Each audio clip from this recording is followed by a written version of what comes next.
Steel boots stomping, crashing the floor. Two wild Yinzers kicking through the door. Loud like a jag-off at a pins game fight. Brace yourself, this ride ain't polite.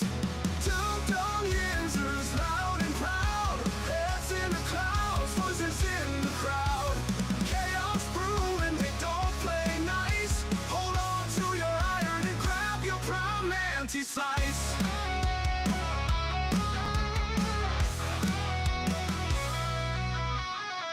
Tales from the burg with a hint of mayhem. Pierogi powered, nothing can constrain them. Knocking back stories like an icy cold brew. You never know what these two might spew. Two dumb Yinzers, loud and proud. Heads in the clouds, voices in the crowd. Chaos brewing, they don't play nice. Hold on to your iron and grab your prime anti-slice.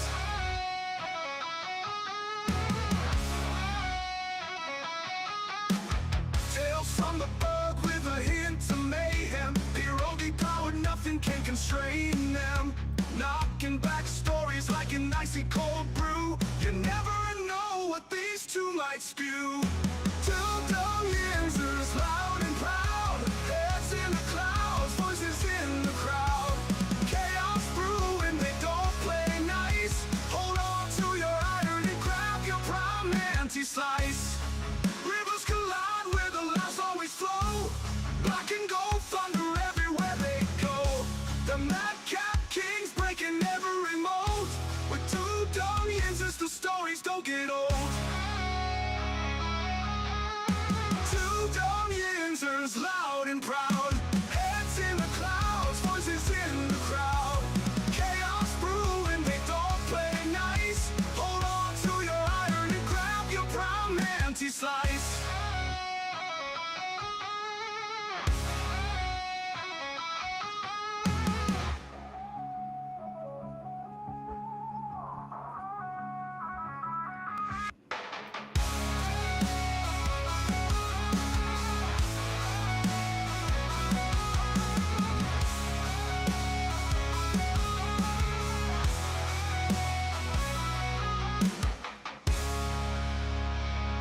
Hey, good morning, everybody. Welcome back.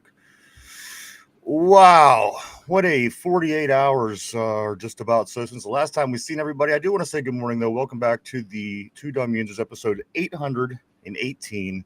Welcome back. Good morning. Glad to be back. Believe me, I'm glad to be back. Yinz might have thought that I was swooped up by the rapture, if you will. Apparently, we all survived the rapture, but that was not the case. We didn't get swooped away by the rapture. Instead, we had technical difficulties. Believe me, it wasn't for lack of effort that we weren't on yesterday. But I'm glad to be back. It's like the computers are like a car. I mean, you can know how to drive a car and you can know how to use the computer. But once you have to open up the hood and get inside and take things out and unplug things, and that's kind of my limit. Like people that do electricity, I'm a firm believer that people that fix electricity should be the ones that fix electricity. People shouldn't be sticking their fingers in wires and electrical circuits, things like this, guys. So I feel like that with computers. Well, however, Mike was very, very helpful, and he came into my studio and took my computer apart to pieces. There was pieces everywhere. And boy, I'm panicking. So Mike gets it fixed yesterday. I get on to do some work last night. The computer's fine. I'm like, things are good. We come in this morning to get ready to go. Same effing problem. Same exact problem. So Mike had to tear my computer apart again this morning. So we're obviously going to work on that. But I do want to apologize, guys. We did want to be here. Believe me, I had a whole show written.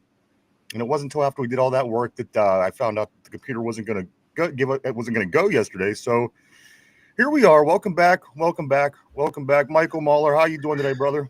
I'm doing good. You're like a mechanic of computers, you are. I've never seen anything like this. Talk about winging it on the fly. Don't ask. He was on the floor underneath of it like you see mechanics in a car. I've never seen anything like this. There were, like any good mechanic, I got a few extra parts that we did not need. You ain't Now shit. she's purring like a kitten up there, brother. Yeah, she sure is. Oh man, I'm like, I haven't done this in about 20 years. Let's see if I still got it.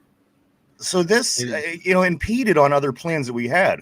Yes, yes, I had a guest lined up yesterday. yes. Matter of fact, a very unique guest, Sassy Cassie, 2'10", smallest stripper in the world, scheduled to be on. And then this, I just said to Mike yesterday, I was like, well, let's just tell everybody we got raptured up and that's what happened. And we'll just, but this is what really happened with the computers. It shit the bed, but it's working now. So I don't have an answer. I had the clothes, the sunglasses, and the wig laid out in the yard ready to take pictures to post that we were raptured, but I was told that was a bridge too far. I thought you were just airing them out because they stunk, but that was just my take.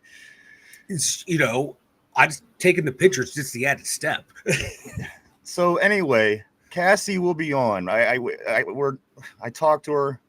I tried to get her this morning. Apparently she's getting back on the flight because this particular tour that they're on finished in Washington, PA last night. And they got on a flight last night at 3:30 a.m. The red flight back home, and their tour is on a pause for now.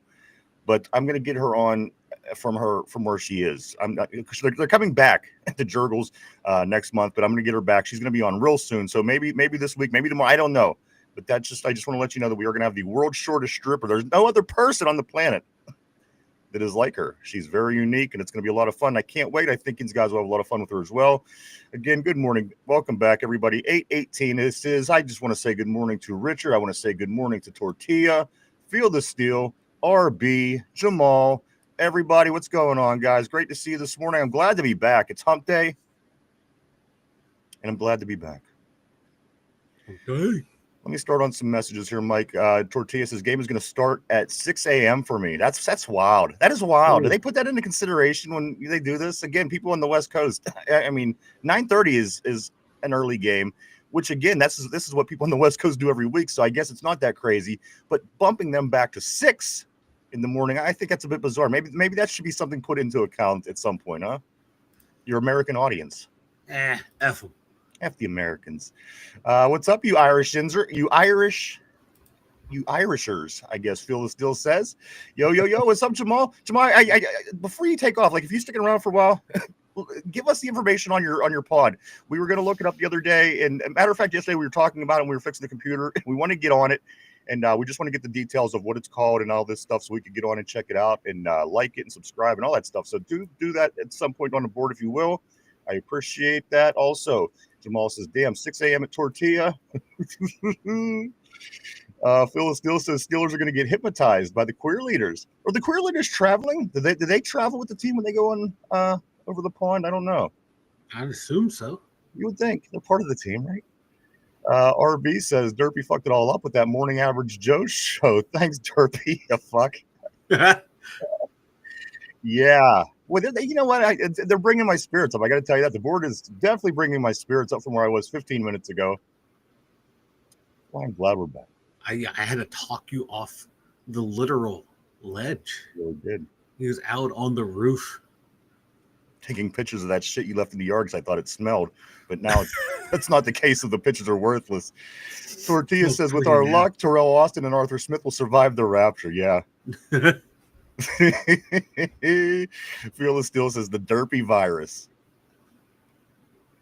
The derpy virus. Something you don't want to get. Tortilla says at Jamal. I know. I'm like, fuck it. I got to go. I got to go to bed early on Friday. Good morning, Richard. Richard back on the top of the board, Mike, for this week's pick'ems. We'll get into that shortly. Congratulations. Good morning to you. RB also says, Tortilla, why do you have to go to bed early on Friday? I was thinking the same thing too. You know what I was too, but I was just gonna let it go. I was like, I'm just gonna. Someone's gonna catch it. Someone else is gonna catch it. Don't ask. Let's see. Tortilla also says this. He says, Art Rooney shut the computers down. No strippers in Ireland. And we had a big show planned. That's what really pissed me off, man. But again, we're gonna get her back real soon. These guys are gonna like her.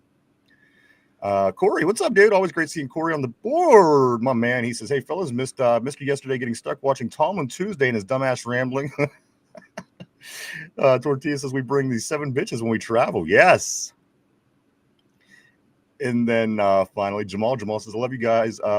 Graham, that's awesome. It's Game Blitz with Izzy 6 Steelers. It's a really fun show. We talk trash to other teams and hold debates. I want to check it out big time, man. I'm going to do that right after the show today. As a matter of fact, we wanted to do it last night, and when we were talking about it, I was like, "Do you remember what it was called?"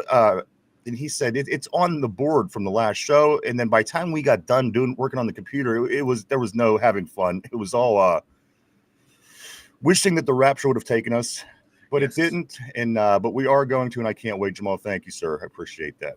Let's see. Tortilla says at RB, superstitious, I guess. He's going to start getting up early tomorrow to get ready for the Sunday game, apparently, out in California. Let's see. Corey says, all this talk of viruses fucks me up because I just recorded my Halloween episode on lunch. I record really far ahead so I don't get stressed out. It's about zombies. Nice. Can't wait to check that out as well. Kenneth, my man, what's up, sir? Always great seeing Kenneth on the board. Welcome to Hump Day. Donald Murray. Great seeing you back on the terrible board, my sir. Always great to see you. He says, do you think Pat Myers used the all 22 tapes of games to show the O-line their mistakes and things they need to improve on? Some days it doesn't look like it. Hey, we'll get into that here in a little bit. Also, RB says the queer leaders won't miss the Ireland game. Way too many shillelaghs in Ireland. Donald says, good morning. Good morning to you, sir. And also Jamal says, the 23rd Raptor, there's always, you ain't kidding. And I thought that earlier this year. I thought, why is there nothing big this year? Why aren't we all getting panicked, stricken about something? And then the Rapture come out of nowhere. Well, not technically. If it would have come out of nowhere, it might have been the real Rapture. However, when the whole country is talking about it, again, I don't know. Whatever. But guys, good morning. We're glad to be back. We are glad to be back. Gosh, damn it, we're glad to be back. Oh, yeah, we are.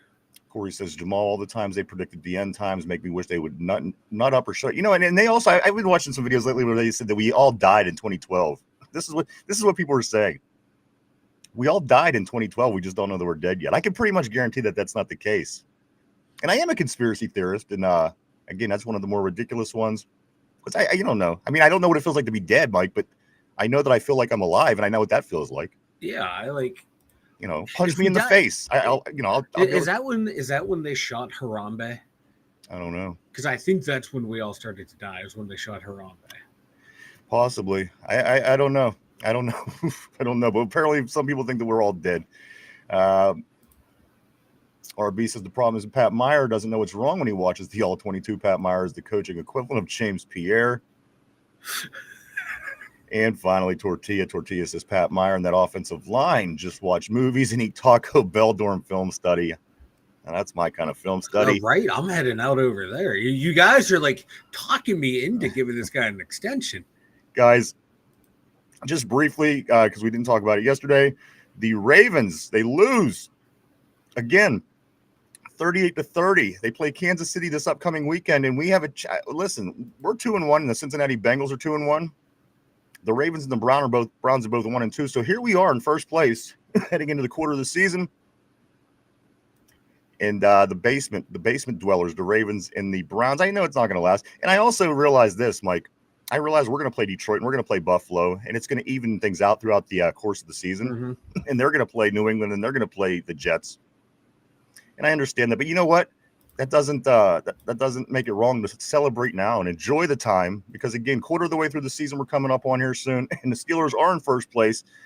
And again, the Ravens play the Chiefs, so one of those two teams, Mike, are going to be 1-3 this weekend. I am rooting for the Chiefs this weekend, which I never do, but I'm rooting for the Chiefs to get a big win against Baltimore, put them at 1-3. And if we, if we could win, I don't know what's going to happen. We're going to talk about that a lot here between now and Friday's show's end, but. We could win this game, and Baltimore loses. Let's say they lose to Kansas City. We could be have a nice little cushion going into our break, Mike. Coming home, playing a couple division games. Hopefully, we could win. But again, there's a lot of things that have to happen between then and now. A lot of things to talk about, and it's not going to be that easy. But that's what's going on, guys. Again, this is Vikings week. The Steelers travel. They're going to Ireland, guys, to play the Minnesota Vikings on Sunday at 9:30 a.m. Eastern Standard Time. And as Tortilla's saying on the board, 6 o'clock out west. And again, I don't even have the brain power to figure out what it is where P is in Japan, but that's what it's going to be. P has already seen the game. Yeah. He already knows the outcome of this game. He's seen it, as that is how things fall. A few other things, Mike, I do want to get into is as far as the Ravens, Lamar Jackson got sacked 7 times. Yeah. They gave up 400 and a crazy amount of yards. This tells me a couple of things. The Ravens aren't any closer to getting to the Super Bowl than they were ever, the last couple of years, because these are the teams they're going to face in the Super Bowl. They're going to face the likes of the Bills, teams that are caliber of Detroit, and these are the teams they're not beating. Not only 7 sacks, 30 pressures they gave up. Wow. That's insane. And granted, I mean, we know that Detroit was good. They had a good team last year. A lot of people weren't really giving them their credit early on. I think they're coming around finally, but this Detroit team is really good. And again, we get them, and they get the teams that we just played. So it's going to even out. And that's why I always make the point to say you got to get the wins when the getting's good. You have to, because it all evens out. And if we don't win the crap games and they do win the crap games, it comes down to losing crap games at the end of the season if we don't outseed them or if we don't make the playoffs. So you got to win games that you should win. And people might say, well, the Steelers have, they have the team. You should win some football games. And again, we will continue to try to win games and stack wins because, again, guys, we got the Ravens twice. We got Detroit. We got Green Bay. We got Buffalo. Minnesota, obviously, coming up. Chargers. A lot of good games on the schedule, guys. So there you go. Ravens last place, Steelers first place. Enjoy it because guess what? It ain't gonna last. Well, Mike, okay, I'm going to answer exactly what you just said. And everyone is going to say that same thing. Well, it ain't going to last. It's not going to last. You're not going to make it. You're not going to be good by the end of the year. Well, guess what? It's good right now. And where are we at? We're right now. So enjoy this shit because when we're in last place, we're going to be bummed then. And you know what you can't say when you're in last place?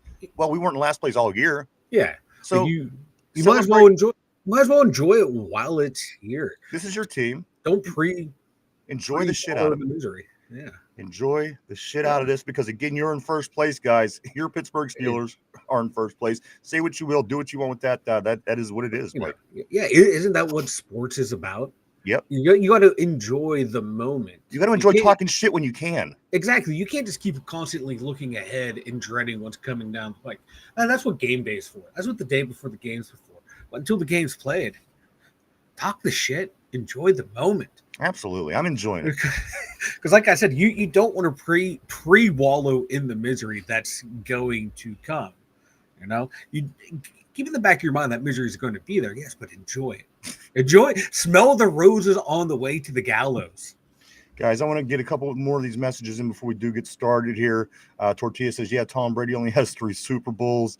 Field is still says 30th on offense, 28th on defense. That's going to be a question that I have for the day, guys. Let me get through this comment. I'll tell you about that. 30 on offense, 28 on defense after 4 preseason games and 3 games, 7 games. These inconsistent coaches got to get fired. RB says, I thought Henry was about to smash Lamar, and I'm not a fan of Lamar. I'm more critical of him as most. I didn't see anything about Lamar that Lamar did wrong. I'm sorry. Viagra spine. Henry fumbled away the second game of this year. Michael Carr, what's up, man? Always great seeing you on the board. He says, rounding into form. Are you joking? Tortilla says, I'm going to be the Bills versus Eagles in the Super. It's going to be the Bills and Eagles. That's a good pick. As good as pick as any, I think. You know what? Green Bay was a pick by a lot of people early on. And after losing to the Browns, I wonder if that changed people's minds. But he finishes that comment up by saying, Jaden Smith will do the halftime show. Corey says, I'm rooting for a tie. RB says, the team hasn't been very good. We're 2-1. Everybody wants to be fired. Everyone wants everyone fired. 3 games into basically a brand new team. Things seem to be steadily improving, and I'm going to give it time. I want some of that too. I want some of that bud too, RB's saying. Jamal says, exactly. Vanilla got to ride the wave. And Mike Harris says, y'all trying to be positive. Okay, well, enjoy. And that's it. Well, here's the thing. You see the rating on the wall. You know what's going to happen. Why be miserable right now?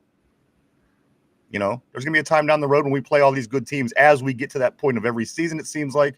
And, I'm sure we'll have a lot to complain about. Oh, no, my football team won a game. Oh, life sucks. Is that better? Is that what you want to hear? Oh, God, the team sucks. The sky is falling. Yeah, there's flaws, but my God, I watch sports to be entertained. My team won, so I was entertained. Yeah, that's why we watch, right? That's why we root for the team. Jesus Christ. Got to support the team. Got to say, when they suck, I will fucking yell when they suck. When they Mike also win, I'm going follows to it up enjoy by the win. saying, if we can somehow win this, there will be hope, some at least. And you know what? I got to be honest. When we did our thing at the beginning of the season, I had these guys 2-2 after 4 games. This is right around where I expected them. So if they win this week, they're overachieving, overexceeding from what I thought that they were going to do. So Corey says Green Bay is still my pick. Cleveland's defense is actually it is really good. Actually, it looks like the offense is tanking the team. Corey also follows it up by saying they've only allowed 200 yards of offense a game. My question is this, guys, just overall for the day, what do you feel is improving more? What are you a little less concerned about this point? About the defense or the offense? What do you feel is coming along a little bit better? The defense or the offense? Of course, our quarterback didn't get sacked last week. And there's things on defense like you could come up with as well that I think are good, but also there's things that are still rough at this point. What do you think, guys, on the board, or what are you more concerned about moving forward, the offense or the defense? Obviously, everything needs to keep improving, but being where we be, what do you think, guys? Mike Harris says the defensive line looks better. They do look better. They do look better. And they're making changes. Inside linebackers are changing. They're moving the defensive linemen around. So I mean, things are being done. My question for the day, everybody on the terrible board, where do you feel that we're improving more, on the offense or on the defense?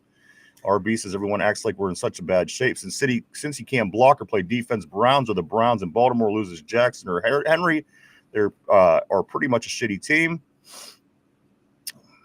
Mike says D-line looks better. Jamal says both offense and defense. The addition of Derek Harmon was very effective. I agree. I can't wait to see what happens next with our guys. Corey says I'm less concerned about the defensive line with Harmon back. Corners look like typical Steelers corners right now, so not great, and the O-line is troublesome. Richard says the defensive line has improved. I think, that's a common thread that I'm seeing so far. Let me grab these last couple of things we're going to get throughout the course of the show. If you do have opinions on that, offense or defense, what's looking better? What are you less concerned about at this point? Phil the Still says Steeler Nation shouldn't be bandwagon fans. Fuck that. If I know the coaches suck and team is lucky, I'm not celebrating. Also, RB says this. He says, I mean, this time 2 years ago, we were averaging 13 points a game and everyone was coming in their pants because Kenny was winning. It's funny. You're right. We are farther along than we were 2 years ago. I can agree with that. And then also kick coverage is definitely better. The kick coverage is certainly better from the first game or two, where it seemed like they were really getting great field position to start every drive, whoever we played early on. Guys, let's get into a couple different things here. As Coach did talk yesterday, let me give you, what do I want to do, Mike? Where do we want to go here? Jordan Addison does return, so that is something that we got to concern ourselves as far as our defense goes. Yes, Minnesota did go out. They put up a shitload of points against Cincinnati this past weekend. We have to hope that they don't repeat that against us. I like to think with our personnel, we're going to be in better shape than Cincinnati, who let up 48 points in their game against the Vikings. So again, Jordan Addison is returning to that lineup after his suspension. The star wide receiver back in the lineup is going to present another challenge. However, at some point, I think that this defense, I really do believe that this defense is going to click and turn into a good defense. We're going to wake up one day, watch the game, and see this defense shutting down the run, and these DBs finally getting in their own. And, as they're trying to pull it together, Eccles is getting an interception. Ramsey gets an interception. Once the defense feels comfortable and they start imposing their will on the offense, I think you're going to start to see more plays made by the defensive backfield. Right now, it feels like a hodgepodge. It really does. And once this team gets its identity, I really think that you'll see that then, Mike. You're missing 3 key starters, too. You're Absolutely. Missing, and, yes, injuries. Oh, everyone has injuries. That's not an excuse, but it is part of the equation. These are facts. You're missing one of the better young corners in the league. You're missing one of the better strong safeties in the league, and you're missing a very capable, edge rusher. But, hey, we're finding out that, Nick Herbig is more than just a capable backup. He's a potential star in this league. But, these are still 3 key guys that you count on to produce a lot in your defense. You get those guys back. Like we saw, you got Harmon back. Everyone was like, oh, what's one rookie going to do on the defense? And we saw it already paid dividends. Now you get veterans back who have a track record of making plays in this defense. In theory, on paper, that defense is only going to get stronger. And, everyone's talking about the Cleveland defense. And I always look at when ranking defenses, I don't look at yardage. I look at points because points is what matters. Cleveland's giving up 22.7 points a game. We're giving up 25.7. So we're only 3 points away from this supposedly great defense in the NFL and giving up points. Last week we gave up fewer points than the week before. That game right there, I don't count that touchdown on the kick coverage against the defense, but you had to get rolled in there. So the previous week, they gave up less than the week before. So their scoring defense is going down week after week. And, hey, isn't that what you want to see? An improvement week after week. So, to me, this defense is slowly starting to round into form once we get these guys healthy. And hopefully the current crop that's out there stays healthy. You get 3 key components back. I'm looking for this defense to make a big jump in the next couple of weeks. We're talking about this defense, a couple numbers, guys. I want to talk to you about some numbers. This was Derek Harmon last week. In his start, he had a sack. He had 3 pressures. The run game was limited to 2.2 yards per carry. When Derek Harmon was in the on the defensive line, guys, he was playing on a limited snap count. And again, 1 sack, 3 pressures, and the run game was limited to 2.2 yards per carry for the opposing team. Derek Harmon and T.J. Watt are the last 2 Steelers to record a sack in their first NFL game. So joining good company there, Mr. Harmon is. Also, T.J. Watt. T.J. Watt, just throwing some good numbers out there to maybe boost our morale a little bit here, guys, heading into this week. T.J. Watt has 34 forced fumbles since 2016. Mike, that is the most out of any player. 34 forced fumbles. It truly is insane. I mean, come on, how much on an average does a guy fumble a ball, once maybe a game, give or take? And the way that Watt has been able to put up 34 over a period of time is an amazing amount of numbers. You can just see it paying off when he does the punch and just the strips the way that he does. So just some numbers to blow up your butt, guys, because again, the Steelers are they're moving in the right direction, I think. Yeah. I think that would be a good way to put it. Yeah, there's like somewhere, we're on 3rd and 4th downs, there's a 60% success rate against us. So that has to change. But, we're overall 15th in success rate.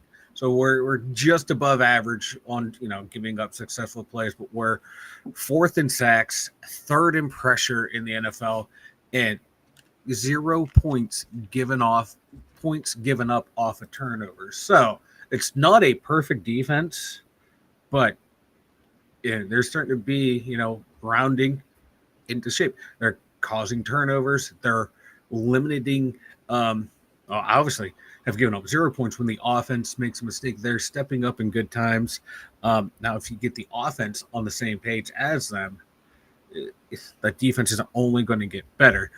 So, to answer your question, I think you asked about like 10 minutes ago. I'm more I'm feeling a whole hell of a lot better about the defense than I am the offense. I think the defense, because we saw the talent that this team has, that this defense does have the potential to be a top 5 defense in the league. And I think we're starting to see signs that it's going to come out. They got to correct some things, giving up, multiple 3rd and 4th and longs. That shit needs to be figured out. But, you look at some of these stats, man, they're right on track to be a good defense because, pressures, sacks, forcing turnovers, limiting scores while your offense gives up turnovers. Those are all signs of an elite defense. Well, here's some more numbers, guys. I like numbers. Nick Herbig, 13. He played on 13 pass rush snaps. He had 4 pressures, 1 sack, 1 forced fumble. You got to remember, Herbig also had an interception last week. He's, I think he's a guy that you could actually use the term rounding into form. And also, when you get Highsmith back, Mike, I think that going with what they're working with right now, Highsmith on the early downs, run downs, Herbig on passing downs, and then with your inside linebacker position, Cole Holcomb on running downs, and maybe Peyton Wilson on passing downs as well. I think it's going to be a by committee this year, Mike, because that's just the way that it's playing out. Nobody is really seeming at this point like they're going to be able to be a 4-down player. At least those 2 linebacker positions, the right in and the right out. But go ahead. I was going to say, in that this early success of Herbig, the way he's playing, that gives me confidence to where, if Highsmith, starts to get tired in the game, when you see these backouts come in, like normally, oh, great, here we go. The backers are in. But, when Herbig's out there, he has the potential to to still go in there and wreak havoc to where these offensive linemen are not getting, free downs against, backup guys of lesser talent. He's going up against someone who's could potentially be a starter elsewhere next year or in Pittsburgh next year. Now rounding out, oh, good. No. I was just finishing my thought. All right, I'm just going to round out the defensive numbers here, guys, in PFF. On defense, the highest graded Steeler last weekend for PFF was Cam Hayward, guys, 92.2. 92.2, which was actually the highest on the team. The second was Jabril Peppers, 90.4. Ukulele, third with the 79.7. Slay fourth with the 76.2. And Eccles, a big interception to stop the opponents from scoring. Mike, he came in fifth with the 73.4. We're going to continue on defense here for a little bit, but let me jump in real quick and just give you the numbers about the offensive PFF grades of the week. Ciamalo 90.7. Frazier 67.3. McCormick 66.5. Metcalf 65.6. And Gainwell 63.1 is how the PFF gods see our team right now, Mike, offense and defense. Did they watch the offensive line play? They didn't give up a sack. I think that is going to be the thing that is said over and over anytime anybody brings up the offensive line this whole week, Mike. I know, but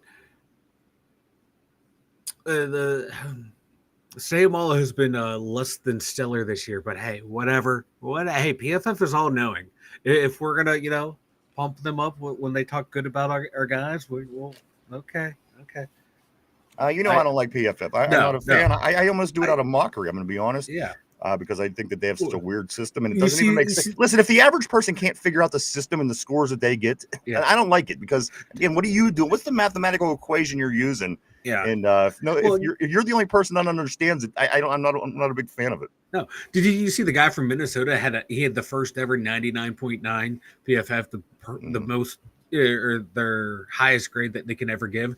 After all the time that they talk about how great Myles Garrett is, you thought he would have had 3 or 4 of those games. So like their methodology is still confuses me, but I do like their advanced analytics that they keep track of. That sounds cool, but their grades sometimes do not make sense to me at all. Also, Mike, Pittsburgh was outgained by 289 yards in their 2 wins this year. Yeah. In 2 wins, the Steelers were outgained 289 yards.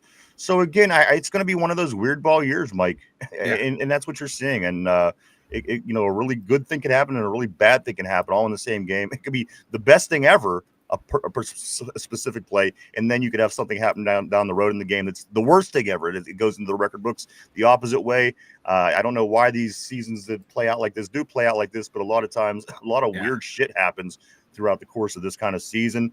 A couple opinions, Mike. This is what Colin Cowherd said, because everybody just the great Colin Cowherd, baby. Runs to Colin Cowherd for his opinion. Colin Cowherd said the offense looks the exact same as it has for the past 5 years. People are going to say, well, we're scoring more touchdowns, which of course it's true. But is the offense really coming along? And should we expect more at this point? Colin Cowherd seems to think so. Finally, Mike Orlowski says the Steelers should still be winless. Mike, do you agree with either of these opinions? I mean, they could still be winless, but they're not. Yeah. The offense looks the same in execution. Play designs are different. But execution, we should be winless. No. You know how I know? Because we made more plays than the other team in 2 games. In the 3rd game, the other team made more plays than we did. So no, that's a stupid argument. Like, you can say New England, handed us the game on the silver platter, or you can say, hey, the Steelers defense exploited a weakness from the other players and worked on it, made it a focal point, and then capitalized on their mistakes. So no, I hate that. No, they deserve to be winless. No, because we outplayed 2 teams and 1 team outplayed us. So that's a stupid line of argument. Well, and I mean, I take what you take. I say you take what you take. We figured out a way to make a big play more than they did. But if you look at the box score from last game, we got beat. We technically, and after 5 turnovers, it should have been more, and we only won by that last drive, whatever. So again, did we get beat? We might have got beat, but not on the scoreboard. As you said, we got the win, and a win is a win is a win is a win. Yeah. But as you know, and again, the Jets game could have certainly went the other way. But you made the point that we made the plays they didn't win, they didn't make, and guess what? We are in the win column because of it, and we're in first place again.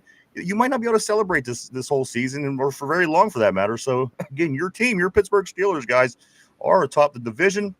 I'm just going to read it off real quick right here, just right off the top, and I will get into more. But Mike Carr is saying we could be 3-0 with for some. Except for some dumb plays, we could be 3-0. Again, I'm not going to pile on Caleb Johnson, but I think a lot more could have went into that game to help win than this rookie making a mistake. At one point during the game, I think the defense at some point maybe should have stepped up and instead of letting up all those points. But anyway, that's neither here nor there. Mike, also, what else do we got here today? This is the injury report. Mike Tomlin did give us the injury report, guys. It looks like the only one that it looks like Joey Porter Jr. and Elliott are possibilities. Mm-hmm. They've been practicing a little bit. They're out there, Mike. So they're possible for this weekend's game in Ireland. However, Alex Highsmith is still he's going to be out. He is on the injured list, Mike. He's not going to be participating this week. But that right now is the injury report. As we know, we got through the first three weeks relatively healthy. I mean, little here, little there, obviously what you're seeing. But Mike, there's a possibility of 2 of those starters that you mentioned earlier that they could possibly be playing this weekend, with the exception, of course, with Alex Highsmith. Yeah, and we need both those guys. They're getting Jordan Addison back. They already have Jetta, the best receiver in the league. We all hands on deck in the secondary. I don't need RB having a stroke while he's yelling at James Pierre. We do not need that to happen, Steelers. So let's get Joey Porter out there, Slay out there, Ramsey out there, and keep Ramsey at corner. Let's make sure he doesn't have to bounce around everywhere. Get him set. And then now your defense, your secondary, what you envisioned in the offseason will be set. Slay, Ramsey, Porter, Thornhill, and Elliott. And then you throw in Jabril Peppers, who last week played a whale of a game. Then you put Chuck Clark, who's been solid. Nothing spectacular, but solid in there. This should be more than enough to go up against Minnesota. I agree. Listen, I think Minnesota's totally beatable.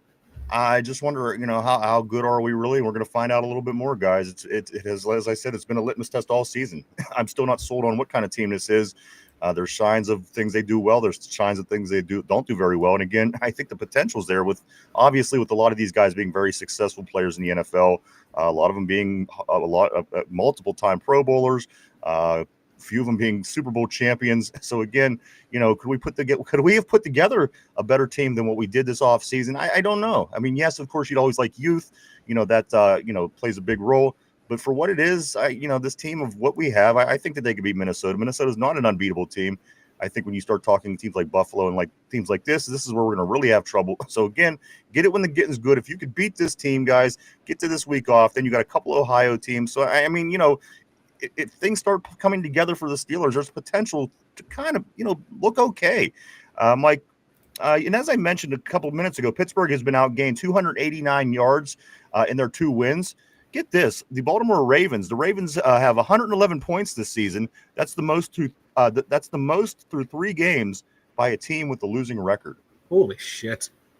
So, we again, like as we always say, there's 2 teams that mirror each other in this league: the Steelers and the Ravens. They certainly do. They built their team to compete with us in this division, and they're having an oddball kind of season too. I mean, look at their again 111 points scored, losing record.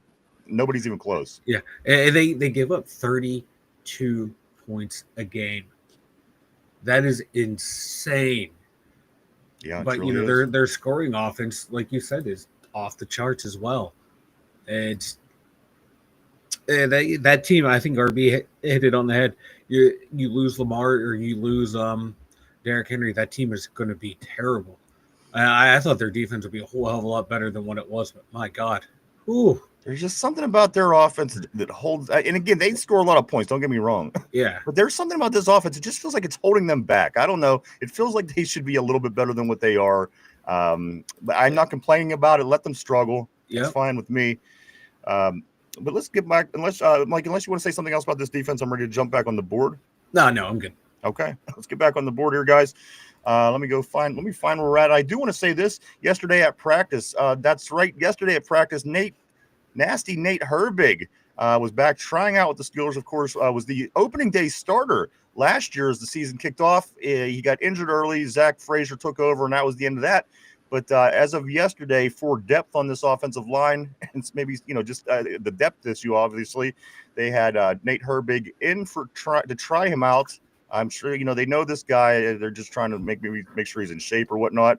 But Nate Herbig, the brother of Nick Herbig, brothers Herbig, Mike, could be back together again for depth. I have no problem with this whatsoever. I do. I just outside of a cool nickname and his brother. What did he do in his time in Pittsburgh? Nothing. Well, at this point, you're really scraping from the bottom of the can. I know. I got into an argument on Twitter about it. Someone was like, "Well, he knows the system." Like, yeah, and he sucked at it. Can we get someone who doesn't? Well, he was awarded the starting job until he got hurt. Well, yeah, he was starter in name only. He got hurt in training camp. But again, if he wouldn't have got hurt, he would have remained to be a starter for who knows how long. We can only speculate beyond that. I see that smirk in your mouth. Let's move on. Let's move on. Let's see. I'm going to go right here. Right here, we're 12, 23, 31. Like, Field of Steel, if you played football, you would know if you won by kicking ass and you celebrated. But if you won by luck, you questioned the win. Got to have true character in the trenches. Jamal said the converted third down and longs are kicking our ass. We got to get off the field on third down. Mm-hmm. Yeah, we do. I mean, this obviously has been a problem that's been going on. Yeah. And at some point, we got to – but watch out. Listen, watch the teams that do it good. Study their film. Figure something out. Some of these things just have to get better already. Come on. Jamal says also 3rd and 12 becomes 4th and inches. Right? Yeah. RB says this. He says, am I being dumb here? But anytime we get within 25 yards, within 25, don't you split Washington out and throw a jump ball in the end zone 85% of the time. It's a touchdown, 1st and goal from the goal line. One thing that we do know, guys, is Aaron Rodgers is 6 for 7 in the red zone, guys, as far as scoring touchdowns. Yeah. Before the Monday night game, I don't know if it changed. I don't know what went on with the passing and what's going on I know the Goff was right behind him, but I do know before Monday's game, Aaron Rodgers, your quarterback, led the league. He led the league. It was he was 6 of 7 in the red zone, 6 of 7 getting touchdowns in the red zone in the first 3 games. So again, things are weird. And some things look good, some things look bad. And again, I just think it's one of these oddball seasons, Mike. And again, it's going to have to get really solidified for this team. They're going to have to really bring it together for me to think otherwise. Yeah, and back to RB's point, yeah, like that has to be a play. Every time you're in the red zone is a pass to the end zone to Mount Washington. Like we saw it. Like the pass, I don't think he had a chance to catch it, but they're going to call that pass interference call 99 out of 100 times. Go ahead and do it. Get down. And especially with Rodgers, he's going to be over there telling the referees to, he's going to point out the flag. He's going to know immediately. He's trying to, land a Harrier jet or some shit. But, we get the call, get the free yardage. And I think after the Monday night game, we're like the number 2 red zone offense in the NFL. That's what I'm saying. So yeah, like you said, like we can't move the ball anywhere, but we get into the red zone, we're good to go. We just got to figure out to get there. And who doesn't use their 6'8" guy? I mean, there's nobody in this world that doesn't throw to that guy in the red zone. I just don't understand sometimes with this team. Don't do it every time because I think you'll start get double team. Has it been done more than once? Twice. Has it really? Oh, one was a 2-point conversion, so you can't really conversion, baby. Yeah. But yeah, you got to throw him the ball when you're down there. Mike Kara says offensive problem is the line. They are not good. Smith offense looked good in the first game, but not since. I think it's the offensive line problem, though. I've said it for 2 years. We obviously need a wide receiver too, and I agree with everything that you just said, Mike. I do believe that the offensive line is the problem. I do believe that we started this line project with Broderick Jones, and then Zach Frazier, and McCollum, obviously, or not McCollum, McCormick falls into this category as well, and then Fatanu. So these are all early picks, guys, with the exception of McCormick. And this is, what they wanted to do. They wanted to build the interior line. They wanted to be able to win the trenches in the trenches. But at what point is those things going to start happening is what I'm wondering. Because, again, we're how many seasons into this project? Because Broderick Jones was the beginning of the project. So, again, I agree with you. The line needs to gel. Something needs to happen with this line. They did not give up a sack, though, in the last game. You gotta kind of give that credit where credit is due on that. And then, obviously, the wide receiver, too. This has been one of my biggest arguments because this reason. Let's say we're watching the game this weekend in Dublin, and a play is made, and DK Metcalf does not get up off that football field. DK Metcalf is hurt, and DK Metcalf is going to miss a significant amount of time for the Pittsburgh Steelers. Now your 1-2 question is it's a farce. It's a joke because now not only do you not really technically have a number 2, let's say Calvin Austin, who makes a catch or two a game, one of them happens to be a touchdown as your number 2. So we feel comfortable with this undersized guy that kind of is a one-trick pony in a way because of his speed. Is he an every down receiver with his size? I think he has speed. I think he has nice hands. But again, now we're talking, if Metcalf doesn't get up off that floor, off that ground, now you're going to start seeing your Skoroneks. Now you're going to start seeing your Millers. Again, a wide receiver too could certainly be valuable in that position.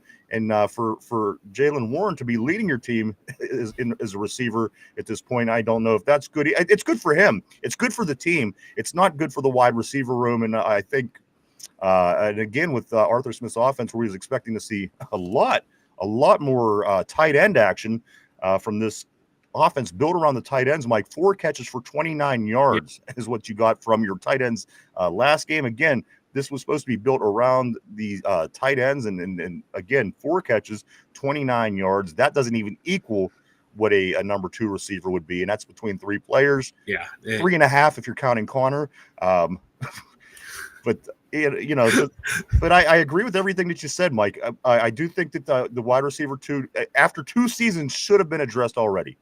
I just, for the life of me, can't understand why they just think that this is okay to not have a legit number 2. It doesn't make sense. And again, you could say, well, they missed. They tried to get this guy and it didn't work. They had 2 seasons, 2 whole years. There's no excuse not to have that position, especially when you bring in 34 tight ends, 96 defensive backs. You can't bring in 1 starter quality wide receiver in 2 years. I understand the Brandon Ayuk thing was bullshit, and I understand this and that, and this guy's got domestic violence issues, and this guy's – I get that. But you know what? Everybody else got receivers. So I don't know, guys. But I do, Mike Kara, do agree with what you're saying there. Fearless Deal says the well-coached NFL teams are going to whoop the Steelers' predictable coaches' asses.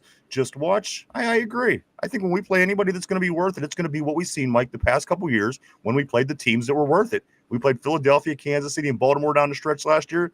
We're going to have that again this year, I think. When we play the teams that we shouldn't beat, it's probably not going to be pretty. We don't know until we get there. No, you're right. We don't know. That's why we're just speculating. And we could, absolutely get better week after week, and by the time we get there, ready to go and can hang with the big boys. But it's early. We don't know. Is it just yet. me, or does Aaron Rodgers look older with his face all the way shaved? Oh, he does. He has like that soft old man skin or something. Yeah. Yeah. It's all sunken in. Mike Carroll also says no sack, but Rodgers getting twitchy back there and throwing short. And you know what? He didn't have to really do that rolling out that he did the game before, where he jumped out of the pocket and just took off and started, running to the left and threw the ball. It did happen. Don't get me wrong, but that came back a little bit where he didn't feel the need to get out of the pocket and move like that. At the end of the game, he started getting hit a little bit after throws.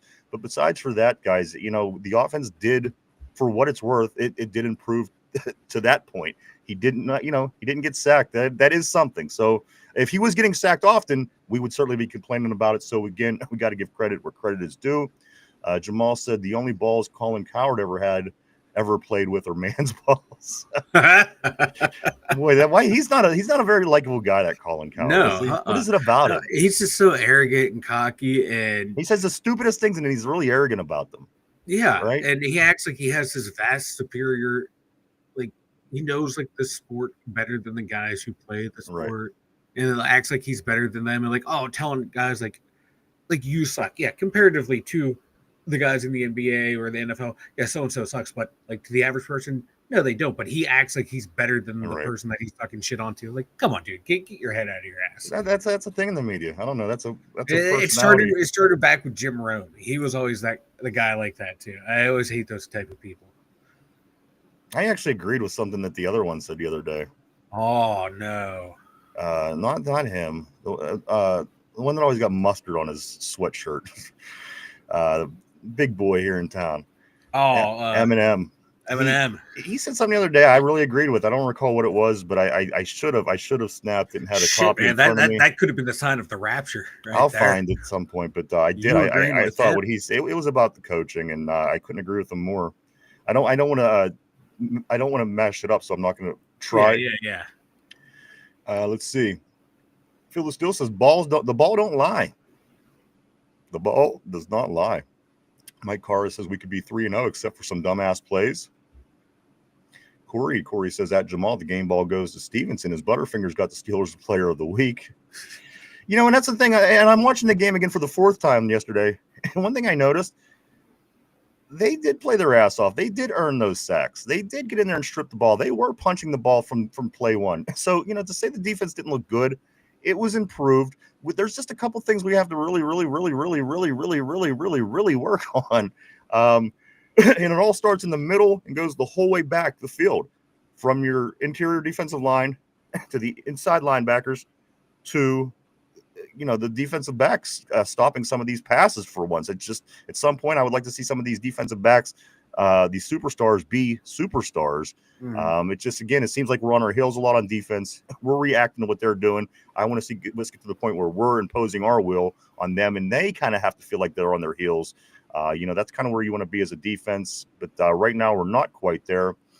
Let's see. Also, Phil still says Vanilla thinks it's going to be easy peasy. Did not even say that at all. It's all easy Lemon peasy. squeezy. It's all easy peasy in the vanilla world. Cody, what's up, brother? Squeezy, brother. Always great to see Cody here. In about 8 minutes, we are going to get to the scores guys from the CBS Pick'em, so hang out. It's interesting. It's getting down to it. And I got to be honest with you. I think this week, if you look at the games coming up, which a couple people already did pick, Mike, this is going to be the week that separates the men from the boys. A lot of these teams aren't going to be so games aren't going to be so predictable as they've been in the past few weeks, as some of the good teams are facing good teams, bad teams are facing bad teams. Take a look at your list if you haven't yet, guys. This one might be the separator that we're all knowing that's eventually going to happen on the picks, Mike. But again, not a lot of movement from this week. But this week coming up, the picks are going to be, again, it's going to separate some people. I really think so. But great seeing you this morning, Cody. Hope you're doing well, my friend. Also, Mike Carra says Wentz looks great or crazy horrible. You know what? That's one thing that scares me about him. He's a wild card.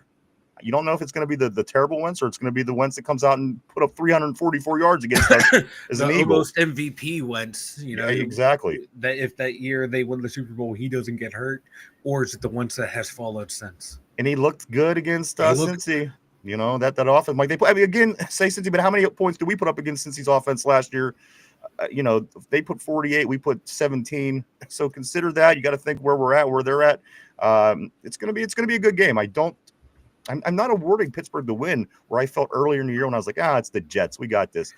I don't feel that way again. I did have this team at 2-2 at the break. I hope I'm wrong. I hope we're 3-1. But again, Mike, Brian Flores, another storyline that a lot of people haven't been mentioning.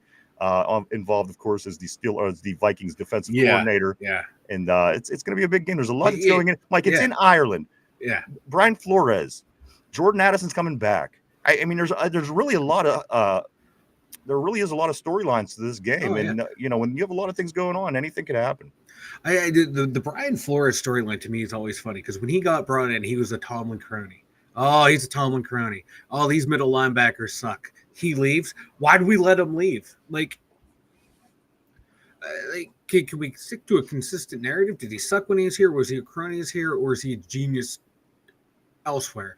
It was just, You know, I just find that line comical you know to me. You know what I find comical? You don't ever have the problem with the sports. You always have the problem with the fans. That's where No, you no, no, always no. attack. It's media too. Media and fans like, how could we let this guy go? I'm like, when he was here, everyone hated him because the way Devin Bush played, and now that he's gone, we want him back. Just like, I don't know if I never heard anybody say they want him back. I think people acknowledge that he's doing well, and the Vikings defense looks pretty good. It's just fun. Yeah, but no, oh no, he's doing a hell of a job. But it was just comical because I was excited when we got him here because I was like, oh, can he be? Is he going to take Tomlin's job? What's going on here? Or is he going to use it as a stepping stone to get a head coaching job? Which I'm surprised he hasn't gotten another chance to get one. Especially the way his defense has been playing the past couple of years. But no, just the narrative around him, I always found it funny because the stuff I always saw was like people hating him when he was here, and then he went to Minnesota. When he went there and that defense was good, it's like, well, why did we let him go? I'm like, you were the people 12 months ago saying this guy sucks. Now you're saying he's a god. Which one is it? See, I don't remember that. I remember people, there was a problem with him and the Dolphins. He came here, coach got him a job, and he did very well. He did okay. I remember there was some complaining, but again, there's been ample complaining over the past 5 years about the Steeler team, and rightfully so. But again, any way you slice it, Mike, Brian Flores is defensive coordinator for the Minnesota Vikings. We will get a look at him again this weekend, guys. So that's something else going into the game. Also, let's see. Phil the Steel says this. Phil the Steel says this. Cody, of course, he's talking about the CBS Pick'ems. He says, Cody, loser. I didn't remember exactly how that rounded up, but I think that this week it was Cody at the bottom. But again, Mike, you know what? Richard was in last week, and look at him this week. I think he's either in second or first. So again, week to week, but this week, guys, pay special attention and focus because this is going to be the week a lot of tougher games to pick. It's not going to be as easy. I mean, we all blew our way to the mid-30s really pretty fast in the first 3 weeks. We all got there pretty much. So again, this week is going to be difficult. I do believe that. Let's see what else we do got here. Phil still says the true test is after the bye week. Cody also says, one thing I learned about the Pick'ems, all the teams I thought were good suck ass just like us. Right? We just got to play not as bad as the other teams. You know what? It kind of does look that way, Cody. In some John, Big John Stud, middle name Mud. My man, what's up, brother? Always great seeing John from the big Vegas area. He says 2.2 yards per carry and 4 air yards per pass attempt. Both those numbers are below Harris and Pickett. I won't call anyone's opinion stupid, but I won't agree that team is on the right track. I mean, those are good points as well, Mike. Is he wrong? Not wrong. But it all hinges on that O-line right there. Like we talked about last season, that's not opening up rushing lanes for your running back, and that's not giving time for your quarterback to sit back there and read the defense and make the throws that we need right there. That's, we talked about it all off season. The O-line is going to be either the strength or the Achilles heel of the offense. And right now it's being the Achilles heel. It's limiting what they can do. Jaylen Warren, it's something like 97% of his rushing yards are after contact. Him and Kenneth Gainwell are getting hit on average 0.27 yards behind the line of scrimmage. That's the offensive line right there. And that can correlates right into the passing game. Yeah, we didn't give up any sacks, but you saw how fast we had to throw last week to get the ball out. And that can go into the Steelers receivers leading the league in yards after catch, like 450 yards, because we have to get the ball out early because the offensive line is struggling in pass protection right now. It's all back on the O-line. John says, again, time will tell. I couldn't agree more. Jamal says the Vikings have been giving up 18.7 points a game. Cody says, I hope they sit everyone that's injured this game is a big deal for ownership, but it's also non-division, non-conference. If some goes into the Deadpool in Ireland, I'm going to be pissed. Another thing you got to remember, you're right, it is an NFC game, and also which falls third tier, so-and-so when you're looking at tiebreakers. But, guys, we are 2-0 on the road. Both of the AFC East games. We won both games against the AFC East again, which, that's somewhat encouraging. Hopefully we could blow through that division with the exception of Buffalo. But if you're going to lose them, I guess lose the NFC teams. But again, I think you got to stack wins early when you can. Again, because we're not even into the good teams yet, and we don't want to get too far behind the 8 ball before you start playing good teams. Cody says, I hope that we got that. Everyone's got to sit. Also, Feel the Steel says Steeler Freak, these first 4 games are the get ready games for the real season after the bye week, and the Steelers coaches' schemes don't look good. Cody says, I'm convinced we could beat anyone in the NFL right now. Glad we haven't hit our stride. The 3-0 teams are going to be injured in December when the games actually matter. Cody also says, I thought the Bucs were so good. Everyone said they showed up at practice. They barely beat the Jets, too. You're right, 2 points just like we did. I think 29-27. I think so, yeah. Very, very close. We were, 34-32. And finally, Cody does say this.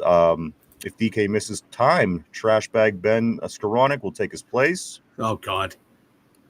I mean, these are the guys that they were praising in the offseason. We're going to see so much Skoranek and so much Miller and so much Wilson. I've never seen a lack of 3 receivers as much as I've seen as these guys. Yeah. Corey says... Sorry, I was going to say, Skoranek had that 1 catch for a touchdown last time we saw him. Yeah. I think Roman Wilson had 1 catch, too, for 7 yards. Yeah.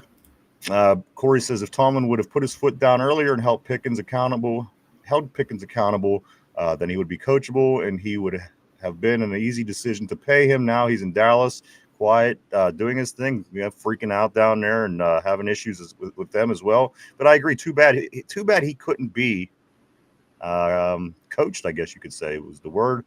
But it would have been nice to have them. I know a lot of people were excited about that when we actually had Pickens and we had Metcalf on the roster at the same time. Things were good in Pittsburgh for those 17 seconds. They were. Corey says another failure for Coach T. Cody says the O-line sucks so bad they had to bring back Matt Canada's playbook. That's the playbook you bring out when you don't trust your O-line. Was that the jet sweep we ran the other week when we got the touchdown? I didn't. No, that was what the first week I think it was. We ran that little push pass jet sweep. There's definitely a few plays I've seen that's reminiscent of the time of Matt Canada. Phil the Steel says with these Steeler coaches, I know. RB also says again, who else has something you look at as solid as a number 2? Higgins, Waddle, Smith, who am I missing? Teams paying for these high-priced wide receivers, too, don't seem to be doing well. Well, considering we have nobody into number 2, I think anybody would be better. I just think that over 2 years, you had opportunities to find somebody. And the fact that they didn't, for 17 seconds, we had a really good receiver core. And everybody thought that was going to be what we're rolling with, and then the rug gets pulled out from underneath of. You know what? The thing at the end of the day, I just want the guy to play football. Could you be disciplined enough to shut up for 60 minutes and play and do what you do for millions of dollars and shut the fuck up? I like how George, when he got traded to Dallas, everyone's like, "Oh, he's going to get it together down there." He's freaking the fuck out already. That's what he's saying. He's like, "Oh, I fit in so much better down here. Oh my God, everything is so better. Everything is better." And Dak Prescott said, "Hold my beer and watch this, George." Exactly. Cody says the reason he didn't get sacked was because he got to get rid of the ball so quick. You're right. It played a role. No 2 ways about it. Phil the Steel says, if I'm wrong, Vanilla and the Teflon Dawn with the AFC North, I go from Phil the Steel to the big loser. Steel.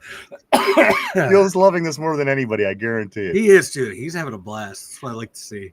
RV says, no one who's considered good outside of Philly are paying 2 wide receiver. And that's I'm not talking about a superstar. I'm just talking about something. We literally have no, you know what, that effing it's not a gnat flying around. That is Calvin Austin the third flying around. That moth that's flying around me is a little bit bigger than Calvin Austin, actually.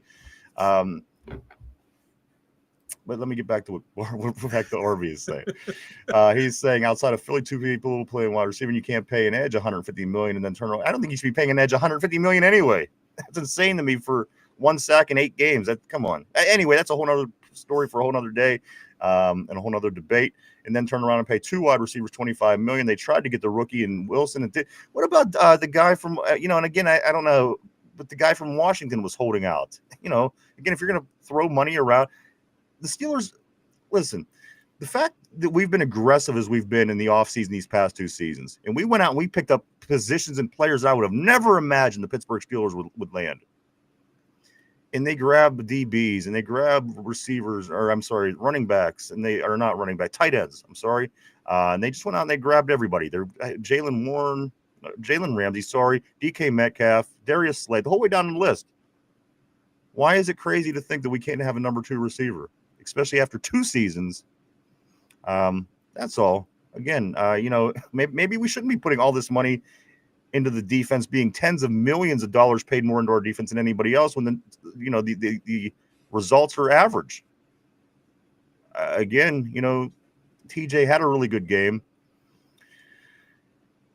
but again, 7 games. He won 7 games before he had a sack. That's not acceptable, guys, especially if you're paid that much money. Mhm. Derek Harmon comes in. He was leading. He had 1 more sack than TJ Watt for about a quarter in that football game. And again, that's where a majority of your money's going to, so you can't have other skill positions. So again, you're not wrong. You're not wrong. Tortilla said Mean Joe Green's birthday today. Also, Tim Worley. Tim Worley, Mike, was a guest on the show. Yep. Him and Mean Joe Green do share the same birthday. Happy No birthday way. to them, gentlemen. Yes, sir. Gentlemen, I knew it was Mean Joe's. I did not know it was Tim Worley's. Cody says, I don't care for the people that say the Patriots gave us the game. If that's true, we gave the Seahawks the game. That's, you're right. We won. We found a way to win. We made more plays. They turned the ball over. We kind of capitalized. But you're right. We won. We're slightly improving. I agree with that. Corey says, I picked Pitt to lose this week's and hope that if I'm the loser of the week, it'll be because I got that pick wrong. Mike, you don't ever pick the home. You never pick our team. I noticed. I hear we suck, so why should I pick us? I don't listen to what anybody says when I make my picks. No, I don't know why you would even go that route. I had us to win week 1. I think I even had us to win week 2. I can't remember. I have to go back and look. But I knew I did. Now you two of the 3 games. I took Seattle, and then I did take New England. I thought we would actually kind of fall off. This one, I'm waffling back and forth with right now. Tortilla says Wentz looks Irish. He could ball out. That's right. He is a redhead. He might ball out. Yeah, that's my fear right there. It's gonna I don't know, man. We have this feeling that it's going to be like a Yinzer home game, and there's going to be a lot of Viking fans there. Wentz has that look of a guy he's going to want to ball out for the people who look like him.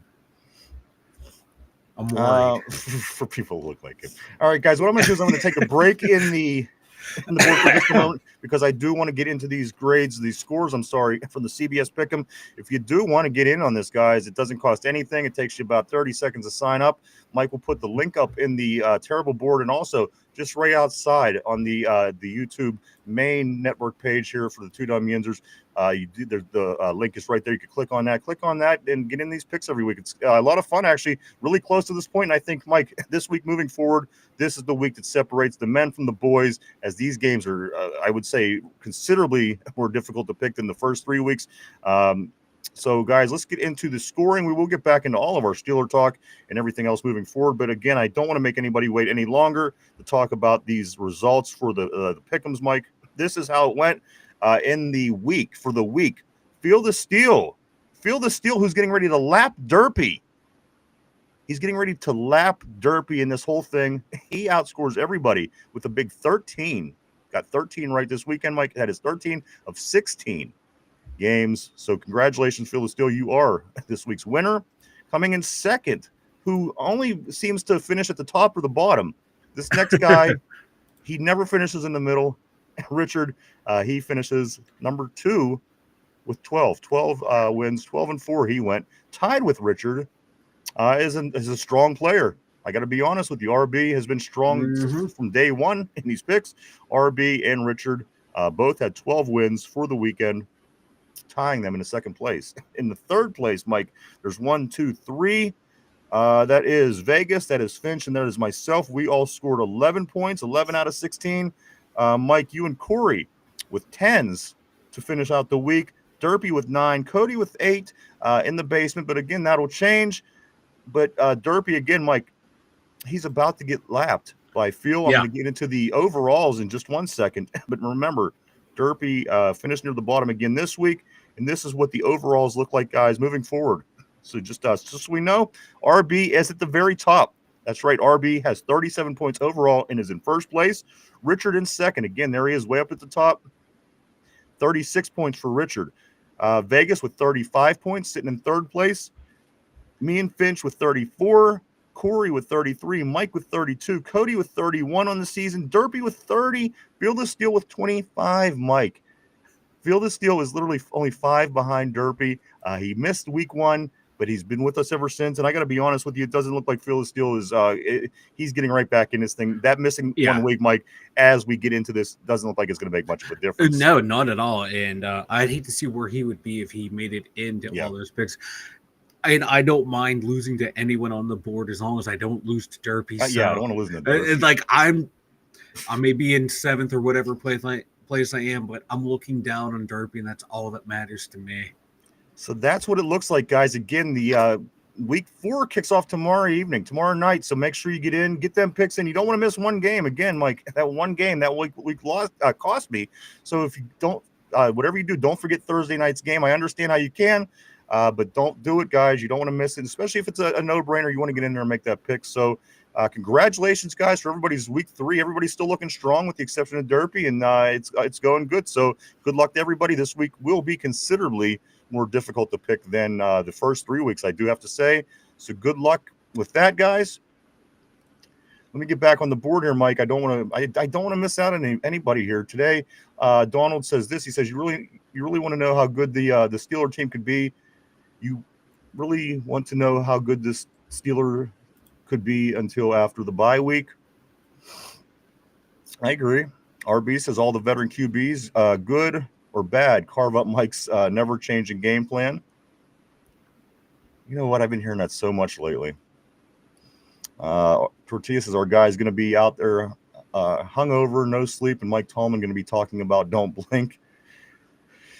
RB says Flores left because he wasn't going to bend the knee to Tomlin. Tomlin didn't want someone around, got credit and wanted to do his own thing. Cody says Flores got fired from Miami for refusing to tank games. RB says ding dings. Vanilla hit the nail on the head on the coach. Could be take Mike's job. That was the issue. And I remember that talk now that you guys brought that up. It was interesting. Tortilla says, I always thought we gave him a shot when no one else would, and he went out and he got another head coaching job. It's not like we didn't know. He was a good coach when we got him. He follows it up by saying Tomlin wasn't going to lose his job to Flores. Flores just had head coach offers. We didn't rush to sign him. We brought him in because no one would. John says Rodgers is the 3rd fastest getting the ball out. Plus, he is 32nd in air yards per attempt. Jamal says 17 seconds, referring to the time we actually had a number 2 quarterback over the past 3 years. Mike Cara does say, I do love me some Scotty Miller. Every time I see him in there, preseason, he runs great routes and catches passes. He seems to just be turning into one of the, you get these preseason guys. They look good in the preseason. You keep them on the roster for years, but they just, again, they never really develop, I guess the word could be. John says this. He says Rodgers doesn't have time for the number 1 receiver right now. Adding another means nothing. Tortilla says GP will be a Brown in no time. Brown or a Raider, one of the two. That seems to be it does seem to be where all these kind of players do land in Las Vegas. Either that or to the highest bidder. That's where GP is going to go. Corey says, I'm calling it now, though. If we lose this week because of our offense not being able to move the ball, we will trade Highsmith for a number 2 receiver. If DK goes down, we will definitely trade. One thing that was said also the past couple of days, guys, it wasn't Coach, but it was somebody else. Mike might have been Con, but I did read them saying if they do make any moves moving forward, it's going to be defensive moves, not offensive moves. So this was said yesterday. Interesting. Anyway, you slice it. Corey says this. Wentz is always the type of quarterback to ball out, and having people ask why is he not the guy somewhere in the next week, everyone is saying, oh yeah, that's why. Yeah. I agree. That's the Carson Wentz I know. Mm-hmm. Cody says when you sit back and think about our team, the whole team is new on both sides of the ball. The only people on offense here last year that played 4 linemen, 1 receiver, 1 running back, and 2 tight ends. I guess considering, We did replace half the team. I think during the offseason, Mike, we figured out it was 11 out of 22 between the offense and defense. It's a big turnover. It sure is a big turnover. You don't usually see turnovers like that unless the team is bad. So yeah. John says the O-line and Rodgers not having time are the issues. Not another wide receiver. They can add one, but if the O-line doesn't unfuck itself, he won't matter. Yeah. Especially because he doesn't throw it to a lot of guys. Again, Calvin Austin only seems to get to throw at certain points of the game. I've seen Roman Wilson in the huddle ample times, and I've seen him get one target. So there's no guarantee he's even going to throw to a wide receiver, too. He likes Jalen Warren, I can tell you that. Phyllis still says, Vanilla, you lose to Derpy. And I'm going to start calling you Tweeny Weenie. Teeny Weenie. Oh, pressure's on now. Wait, shit, Weenie. man. If I do, I'll fucking put that right there where it says NFL Insider. Teeny Weenie. I like it. Hey, Spice. How you doing, Spice Creations on the board? Always great seeing Spice. She says they love saying dumb stuff. Flores wanted a coordinator job. He had no chance of taking coach's job.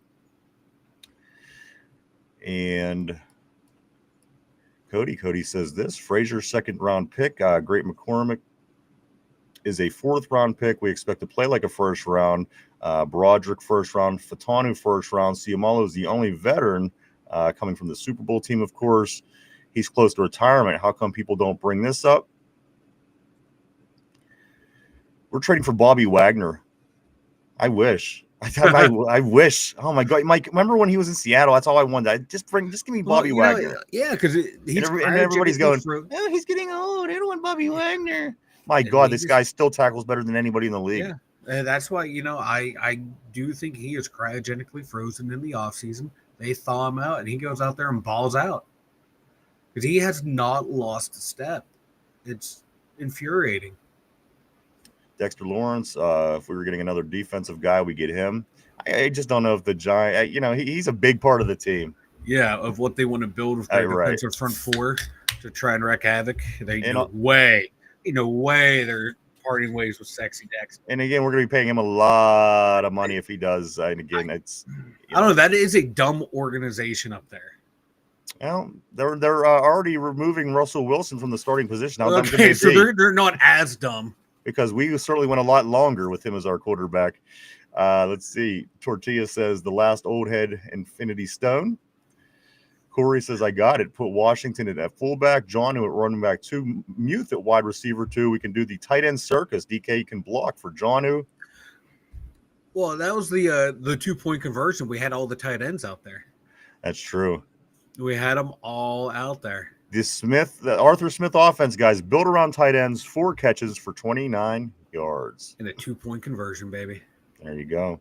And then Tortilla finally says, would you give up a future first runner for Fred Warner? 49ers are going down like flies. I would not. I would not.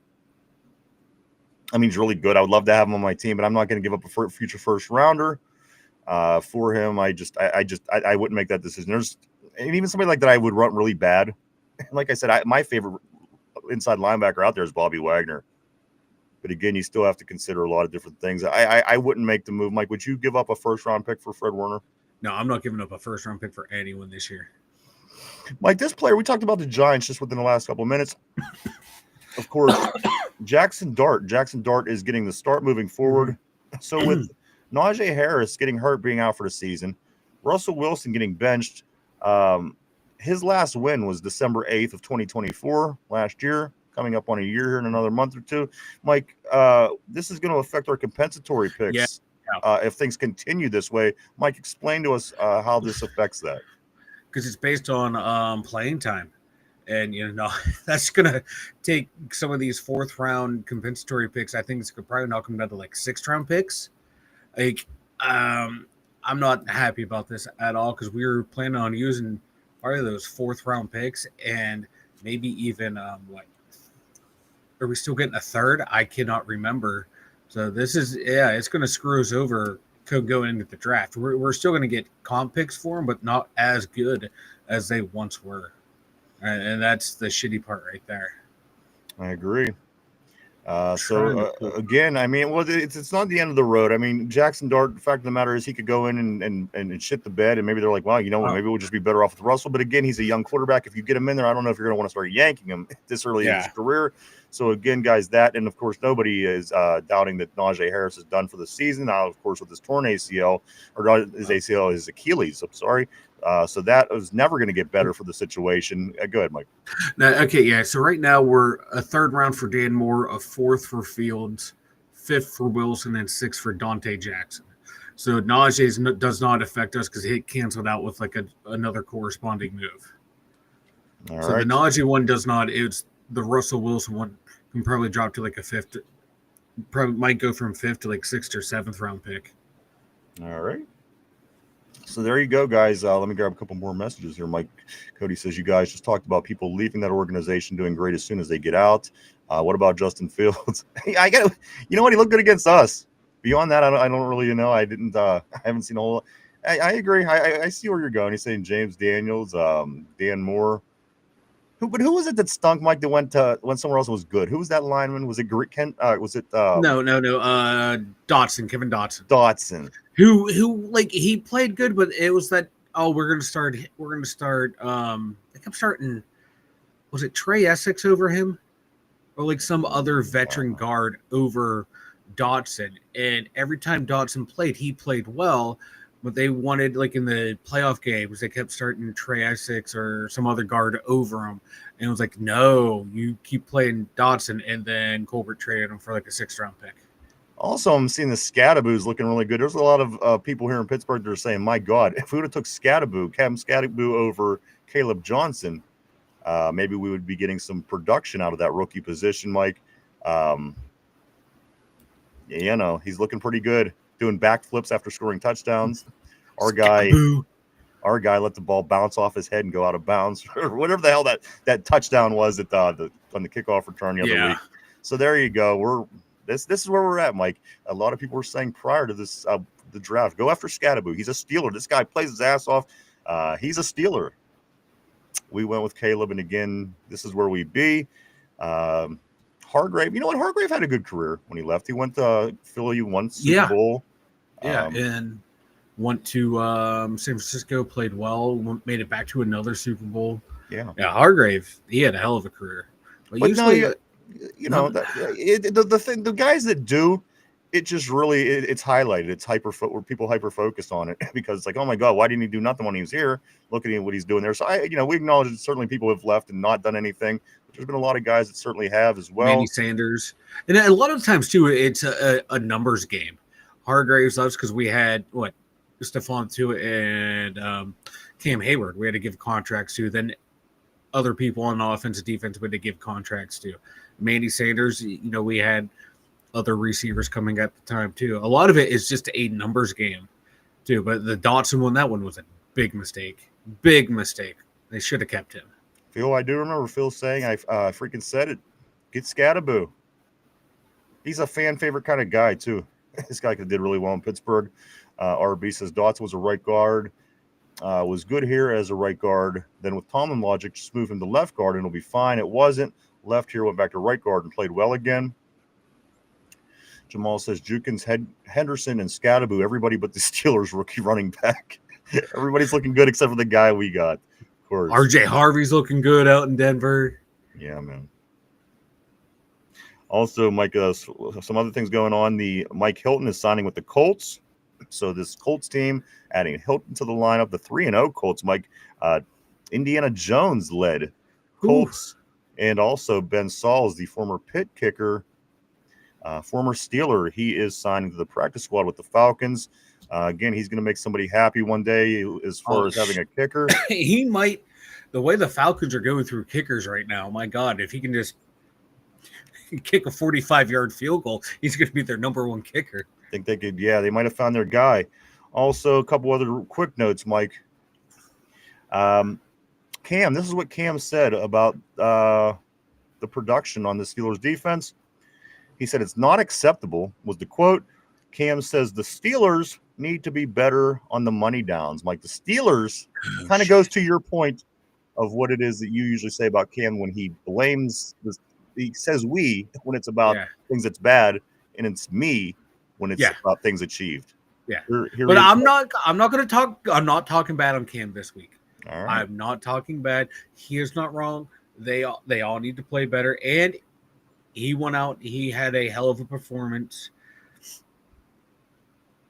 I'm being right. nice to Cam. I'm being nice to Cam this week, and All I'm being nice to TJ Watt. They stepped up.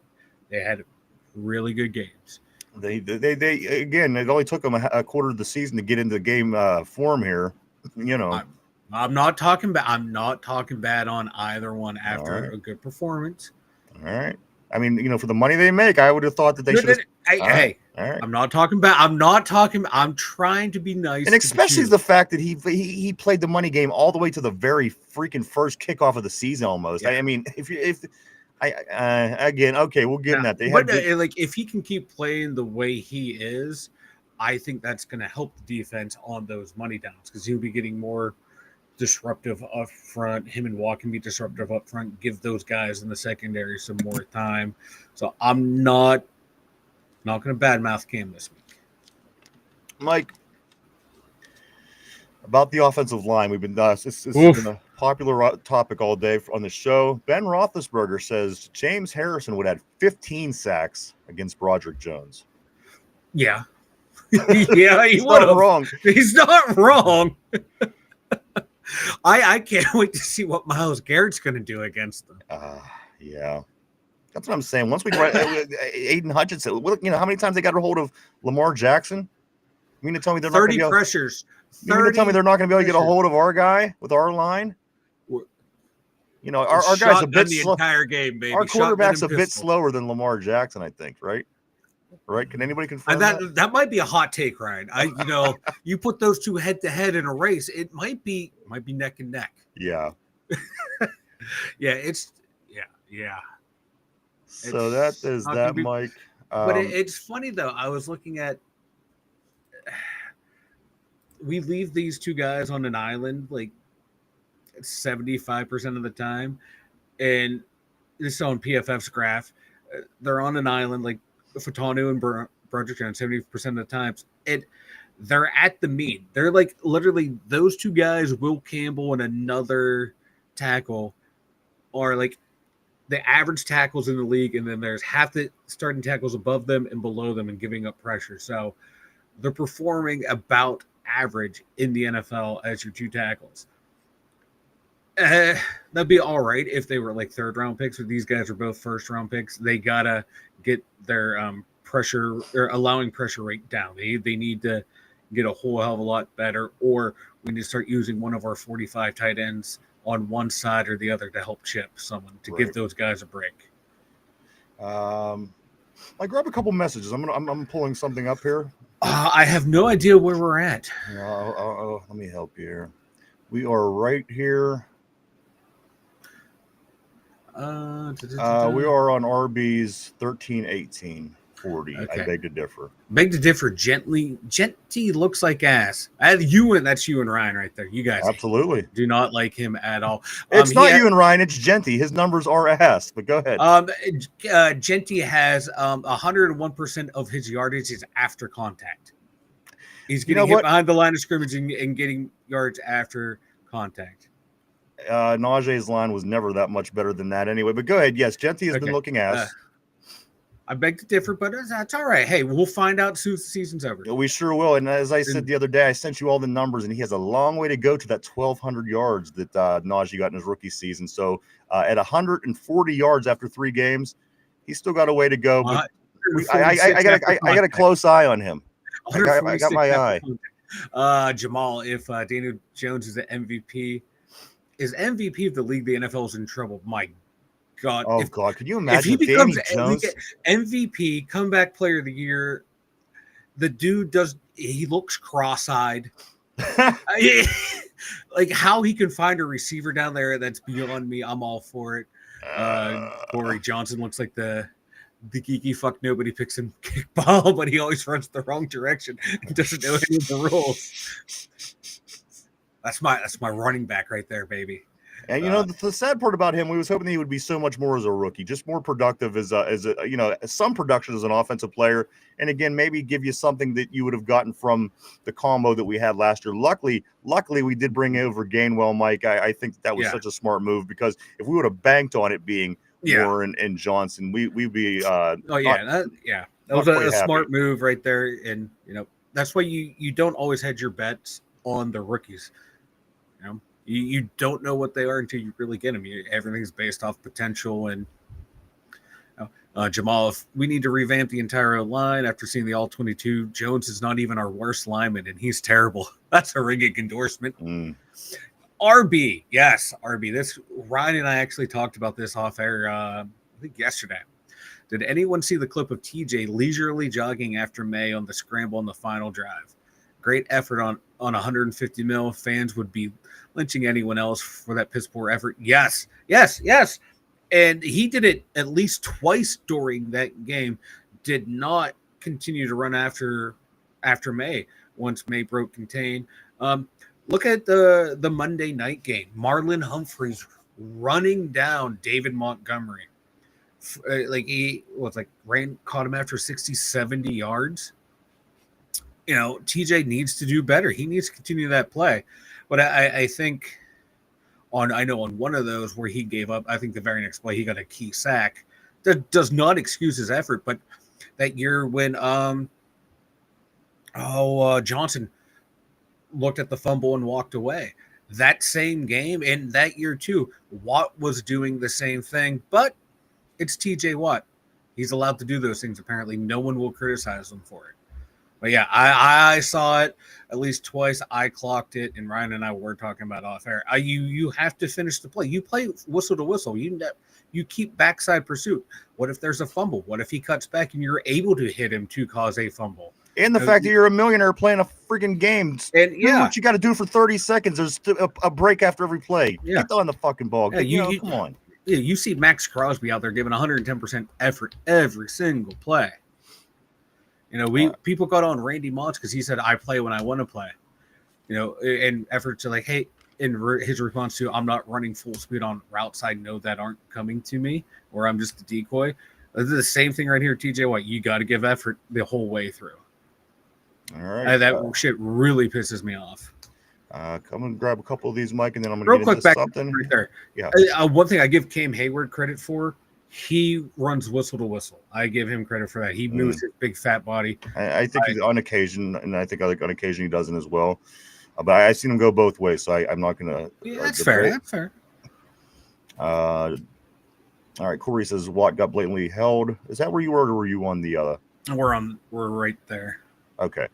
Corey says Watt got blatantly held on that final rush, and he was trying to signal the ref while jogging after May. And when the ref didn't call it, he started yelling at the ref. You're right when he went on that around the right there. Corey said, I saw that Toon was trying to figure out what was going on. Tortilla says after Watt got the huge sack, he gave no effort the next play, and the Patriots got a huge third down conversion. Mike, right now I'm going to get into what is going on amongst the future of this Pittsburgh Steelers football team. What am I talking about, you ask? Oh, God.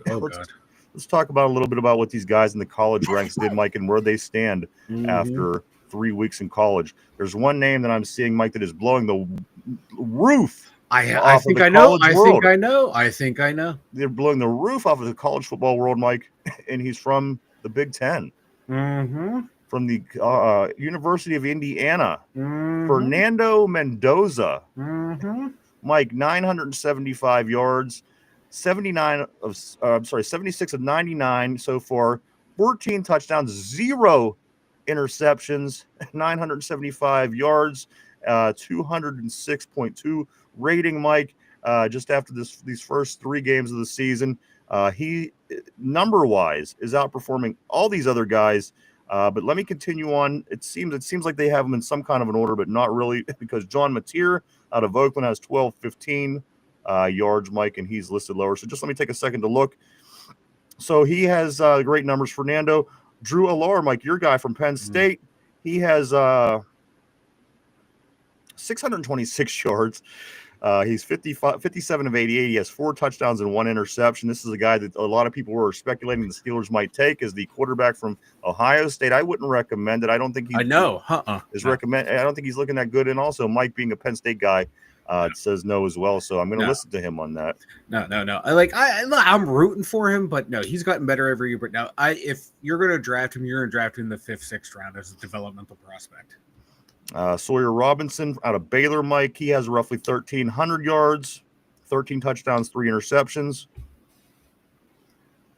Arch Manning, of course, the big name, Arch Manning out of Texas. He's 65 out of 106 so far, 9 touchdowns, 3 interceptions, 886 yards.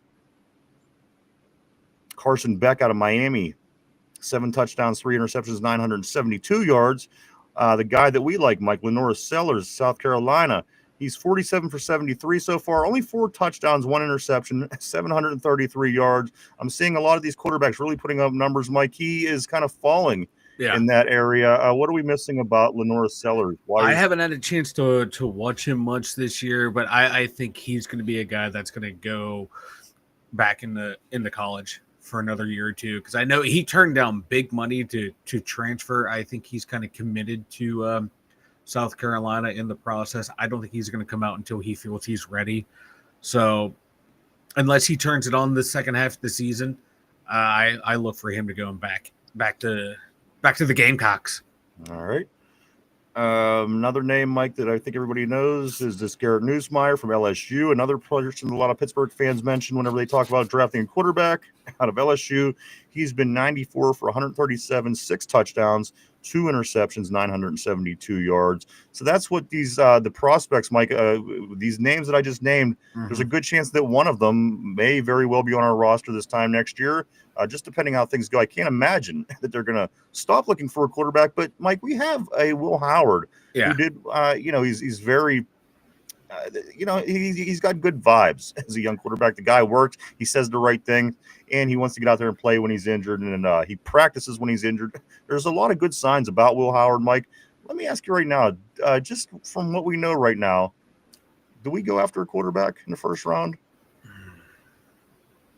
I think so. Do you? I think so. If that Mendoza keeps playing the way he has, and I think, RB was talking about him because RB, is that the guy who was at Michigan State previously and then went to Indiana? I think that was the quarterback we were talking about earlier in the offseason. I'm going to keep my eye on him. If he's there right now, I can see them trying to go get someone like him, Drew Arno. But I don't think they're going to reach on a quarterback because you're seeing there's holes on this team that they know they're going to have to fix. And you have multiple picks. And if you like what you see once Will Howard gets back into practice, no, I don't think they're going to go rush to grab another Mike, to reach on a quarterback. And this guy you're going to be seeing real soon as a Penn State fan, Dante Moore out of Oregon. He already has 11 touchdowns so far. So, I mean, there's guys. I don't trust that Oregon quarterbacks because Mariota was from that system and he's just been a journeyman back. Wasn't there somebody else too kind of recently that Bo Nix. But hey, he seems to be working out okay. Tortilla says if Manning falls, we take him and start Will Howard. And then Mendoza was at Cal is with Cal, that's right. Thank you. John I don't know why I thought Michigan State. John says if they don't find the right offensive coordinator and let him find his quarterback, the draft pick won't matter. I will tap out during this offseason. I won't be able to take the endless speculation during podcasts. Yeah, it's going to be interesting, guys. It's going to be very interesting. The draft being here in Pittsburgh here in April. The Steelers want to be big winners at this draft, of course, as they're expecting Mike up to maybe over 500,000 people. Good luck. Squeezing down into the triangle and over to the north and flooding over into the North Shore and everywhere else. Mike, it is going to be insane. And again, Mike is, in fact, sharing his bedroom with as many people, listeners, viewers, whatever, as he can. So make your arrangements with Mike. It's going to be like a big sleepover at Mike's house. Vanilla Thunder, Peaches, and Cinnamon are hosting it. So it's going to be a good time. You better bring your own sleeping bag or you're going to have to cuddle with Mike with Vanilla Thunder and Peaches. Bring a lot of penicillin. Oh. In the it only you only burn for a little bit when you pee. You'll be fine. Make sure you bring all those bottles of lube. No, we got that. We got that. You got the lube taken care of. I get, those big blue drums. Oh, the the family pack. Yeah. I got like 5 of those here, brother. We're good. All right, guys. So that is what that is going on with that, man. There was a thing I do have up. I don't know if anybody wants to look at this or talk about this about the net difference in points, and that came out a couple days ago. It's kind of interesting. People were talking about it, but I don't know if I want to get into that. I'm like, let me see if I can find it. Take the wheel for a minute. Take the wheel. I'm gonna pull up the board. I got the board hidden. I like it as a surprise anymore. At Crab Fest and Steve. Party at Mike's house. That's why we have a strict policy. You got to have a scorched earth policy down there. We don't want none of that. We're all about being cleanly here. All right. Let me run through that's this. still enough time for you. Yes. All right, guys. This is the net yardage. The net yardage after 3 games this year, guys. The Indianapolis Colts outgained their opponent by 439 yards. So this is how this is going. This is how much they outgained their opponents by yards. Indianapolis leads the way, 439. They are a plus 439. Buffalo is in second behind them with a plus 398. Let me go find the Steelers. Where are they at?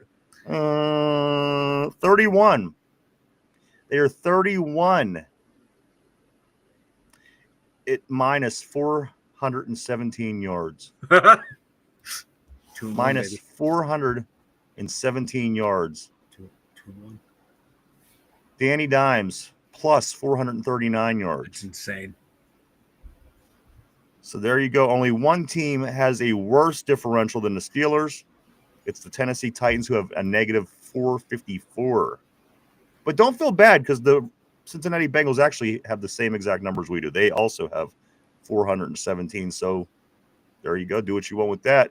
Us and the Bengals both negative 417 in net yards. So there you go. We're 12th in scoring offense. Yeah, man. Somehow. With our red zone offense is like number 1. Yeah, with our quarterback averaging 195 yards a game, somehow we are 12th in scoring offense. We're 3 points better than last year. Like, are you fucking kidding me?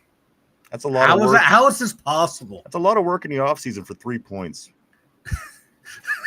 Well, we brought in Aaron Rodgers and DK Metcalf for 3 points. Yeah. Corey says, if we aren't careful, quarterback won't be our priority next year. We don't want to bring out a quarterback in if we have nothing prepped for him. And that's the thing that's terrible. We should have things prepped by now. Well, that's like drafting Roger Jones, 3 years ago, last year drafting the other 3 linemen, bringing in DK Metcalf, drafting the young receivers, hoping they would develop, getting all the tight ends. You think, okay, we're building to have that quarterback next year, and then I have a feeling that they got antsy and wanted to go out and try and put a run together for some of the older guys on defense, and they went out and did these moves instead of just continuing to slowly build the entire team to where you got it to where you wanted it, to where you can get your quarterback and have that 3-year. With the free agents, I think it's accurate what you're saying, but I think they're using the draft the way that we're talking about. Yeah. Right? They drafted an offensive lineman with their first pick, or a lineman, and interior offense or defense guys with that first pick for the last 4 years in a row. So I mean that's the game, that's the plan, I'm guessing. Again, let's see how that plays out. The thing is that they really didn't mortgage the future with their offseason moves. They did not give up any first, second, or third round picks.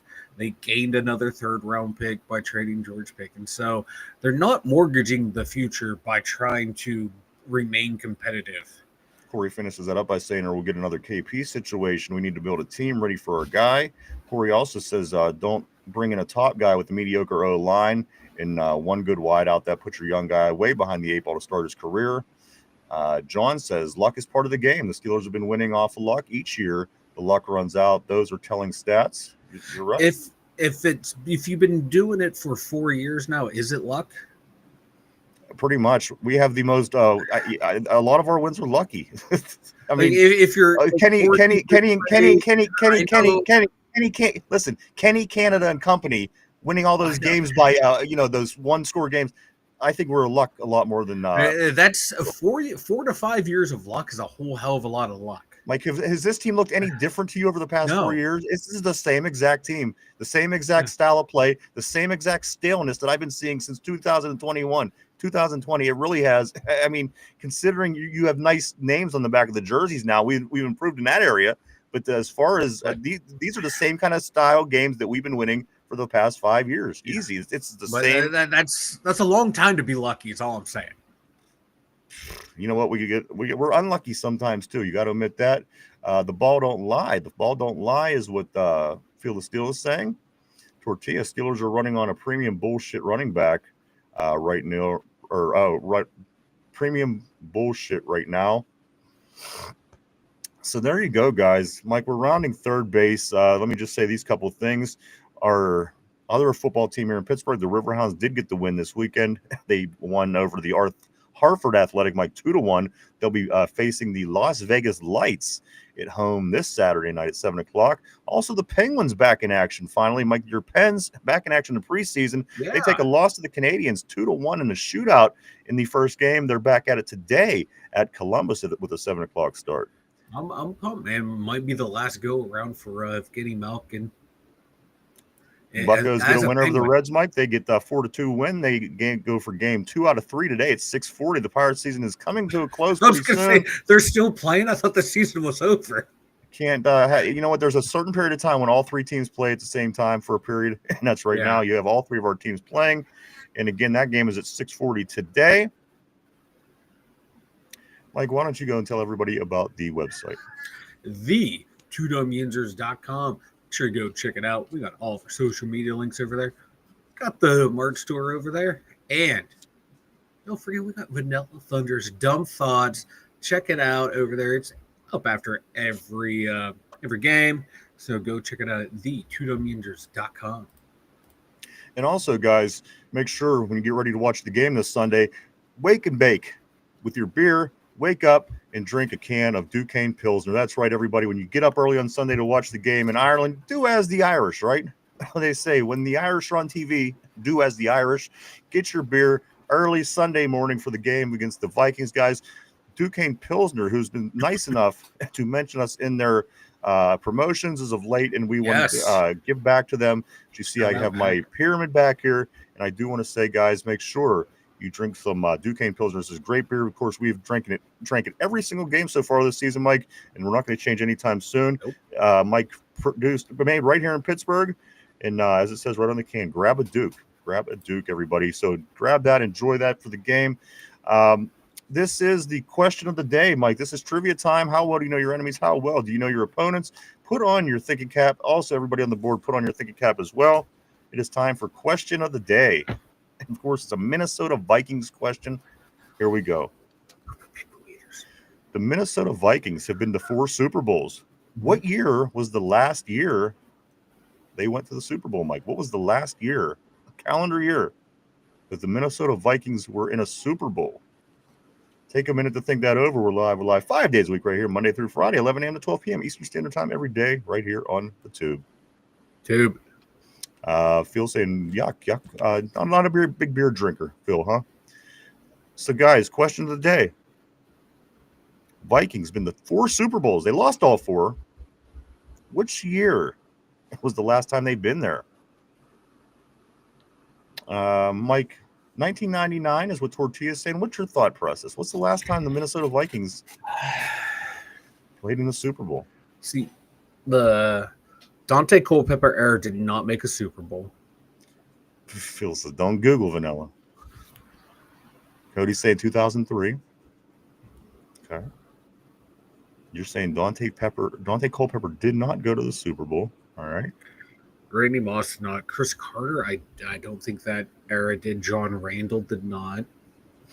Phil Steele's saying 1974. I think because we beat Dallas twice, the Rams, and Minnesota. Jamal's saying 1983. Good afternoon to Ralph Williams. Always great seeing you, my friend. Hope everything is well. So You we know got what? You know what, Steel? Brother. Ping pong brother to ping pong brother. hold on before you say Richard is saying 1975. So Mike, there are an array of different. Rich has been the king of the. I don't know. Richard's been boomer bust on the picks. All right, do what you want with that. I'm gonna Steel. Ping pong to ping pong, table tennis to table tennis. I'm going with you, brother. All right, so 1970. What is it? What do you? 1974. All right, I just had to hear it come out of your mouth. So is Yeah. this I don't have the chat up, so I can't cheat that way either. so I what's didn't want to that's your final answer? final answer. I Don't do want change to it on me, say Steel. I do want to say Tortillas changing his answer to 1969. So I just want to throw that out there. So your final answer is 1974. That's what you're sticking with. All right, I'm going to lock you in. 1974, Mike, you were locked in. Question of the day. I have a bunch of different answers. I don't think that the board it might have thrown you off more than it helped you. Oh, shit, I think I fucked up. All right, guys, here we go.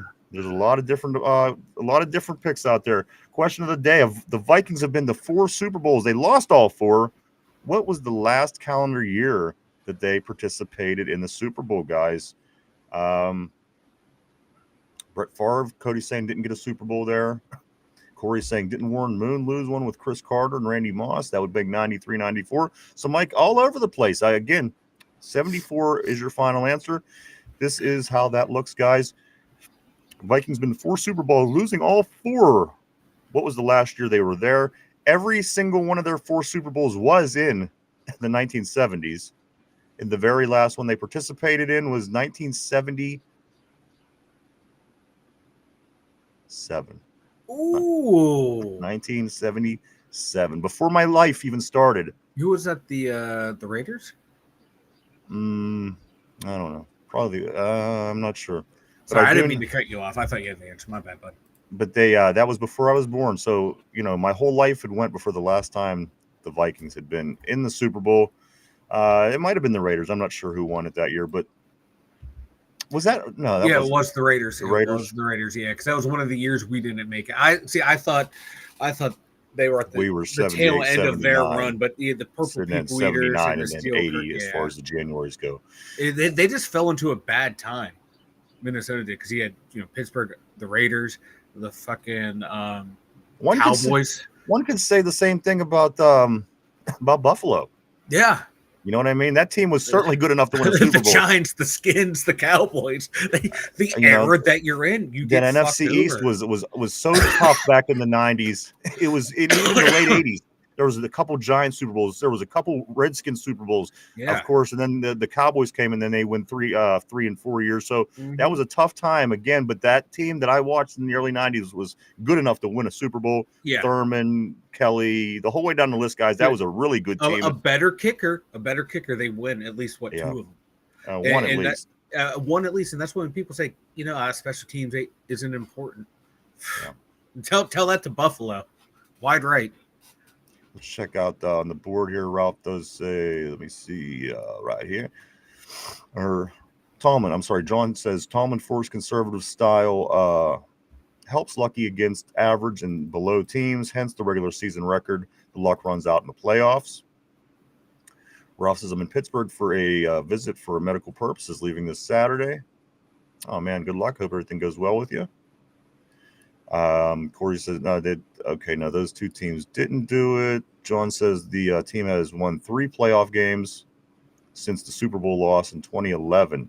2 of those victories were against backup quarterbacks, and of course last year was one of them.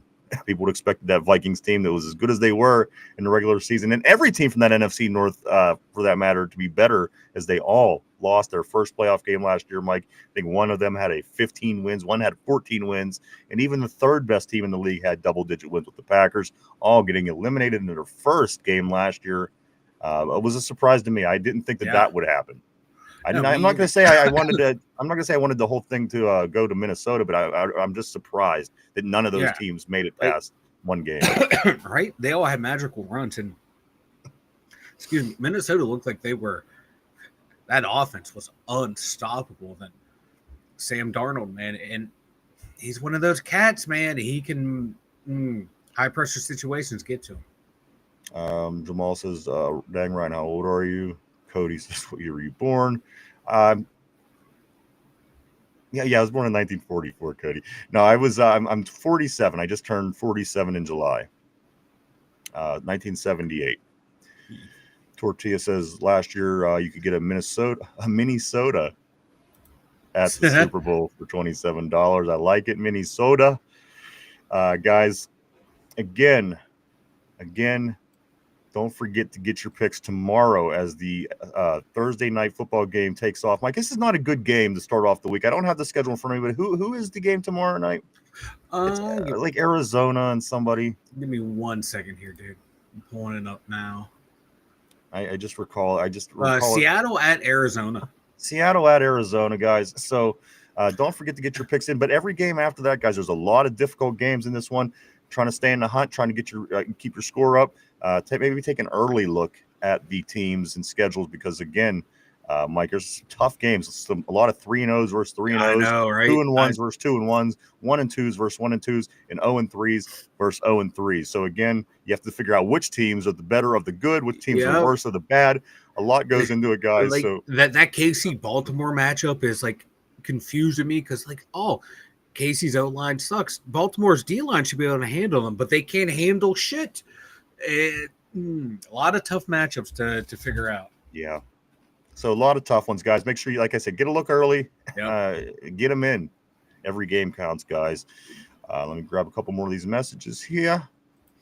Feel the Still says, hey, doesn't luck come from the Irish? I might change my pick. Ambassador Rooney. The Rooneys are from Ireland. Descended. Cody says, see, I was close. John says 1964, Model 61. That's why I'm so crusty. I don't think you're crusty. I love Big John on the terrible board. Jamal says, July, what, bro? I'm 23rd. Dude, I'm 40. How in the world is that beard so great? Well, you see what I'm working with here, right? This beard was not gray when this whole thing started, this whole show adventure. It was not. But you know what? Mike had, in his defense, he did have a full head of hair as well. I did have a full head of hair before I met this knucklehead. July 4, Jamal, July 4. Phil the Steel says, yo, Ryan, we're Super Bowl babies. All right, man. What's your year, Phil? What's your year on that one, brother? Cody says the Seattle defense looks good at the end of the year. We're going to look back and say we did good against them. And then, Super Bowl year. Yeah, I'm curious, Phil, which year are you as well? That's just too funny, stressed. Yes, for sure. Guys, again, tomorrow the season, the week 4 starts for the NFL. The Pittsburgh Steelers are in first place. The Ravens play the Chiefs. Both teams are 1-2. One of those two football teams, guys, are going to be 1-3 this time next week. So some interesting things, a lot of different things going on in the NFL this week, and for sure for the Steelers, Mike. I do know. What's the Browns and who's the Bengals play this week, Mike? Hold on, let me double check here. I'll get it. Browns at Detroit and the Bengals at Denver. Okay. The 2-1 Bengals at the 1-2 Denver Broncos. See, now the other one, the Detroit and Cleveland. Now, I mean, and the thing is, you're obviously, I think a lot of people are going to take Cleveland, right? Or Detroit, rightfully so. But it has to cross your mind. The way that Detroit just finished a big game with a big, they ended up just skimming by this really good Ravens team, and the Browns upset Green Bay. So again, I think a lot of people are still going to go toward Detroit, but every game gives you a little bit to think about now this week. So it's going to be tough, guys. Go ahead, Mike. I'm sorry. I was going to say, can Myles Garrett be that big of a difference maker? Get to Jared Goff to slow down that offense, and can the Browns O-line slow down Aiden Hutchinson enough to allow Flacco to get the ball into Judy's hand and Njoku's hand to score some points? That's going to be a tough matchup right there. They did hold Green Bay to 10 points. Green Bay with offense was looking pretty good. Love was looking good. It's going to be interesting.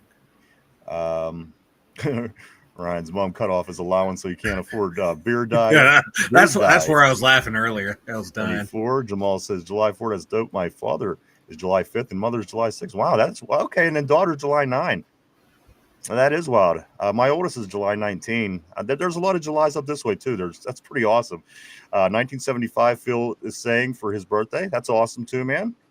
Tortilla says remember No matter how bad Saturday morning is, we shouldn't judge a football player on how good they swim. Boy, does that sound familiar? Who did I hear? Who said, what sage said that? There's a vibe to those comments. Also, Cody says Lamar gets sacked 500 times against the Lions. I can't wait till we play. Thank you, Phil. We appreciate that, sir. You as well. And Cody says Detroit got killed by the Packers. Packers lost to the Browns. So that's what I'm saying. It's going to start getting interesting. It was kind of easy to pick to start off the season. Now you have to consider things, and you're looking at some stuff like this, and it's kind of make things a little bit somewhat difficult to pick. Also, Jamal says, dang, 2 cancers. You and your oldest probably get along. We really do. We really do. We're almost the same person in a way. And then John says, I had the privilege to watch and understand the Steelers dynasties in the 70s. I would not trade it for anything, John. And that is something, again, a Steeler fan should hold near and dear because it was great, the greatest time possibly in pro football. Those 6 years, 4 out of 6, of course, John is referring to. The greatest draft class of all time, 4 Hall of Famers drafted, 1 picked up in free agency. What a time to have been alive. And one other thing I do want to mention, guys, I just want to throw this out there. You can look if you want, you don't have to. But I came across this over the weekend the other day, and I didn't mention it on Monday. If you're looking for cheap Steeler jerseys, go to fancheery.com. FANCHEERY.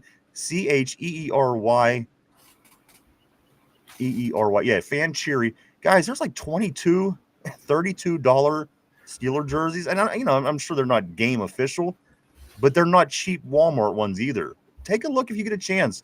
You go to the NFL, men's NFL, and then once you get in there, put Pittsburgh Steelers in. Otherwise, you're going to have to go through all the teams to get there. Fancheery. FANCHEERY. Again, guys, I seen $22 and $32 NFL jerseys. All the guys. I seen Frazier, I seen Metcalf, I seen Ramsey, white jerseys, black jerseys, the yellow throwbacks. Again, I could tell by what Mike's movements are. I think he's looking at it right now. But if you get a chance, guys, I don't know. Maybe you could get a Steeler jersey for $20, $30. Again, I don't know the quality. People they look for these places to buy jerseys cheap sometime. Again, I just came across this fancheery.com over the weekend, and there's some very affordable Steeler jerseys in there. Cody says, do they got Ramsey jerseys? Because I can't find them, sold out everywhere. They may. I think that, they're on the page. Whether they're sold out or not, I'm not sure. But check it out, everybody. Fancheery, all one word, FANCHEERY.com. Lots of jerseys, lots of players, guys. It's again, it doesn't appear to be a cheapy place. But again, I don't know. I'm just throwing it out there. Do what you want with that.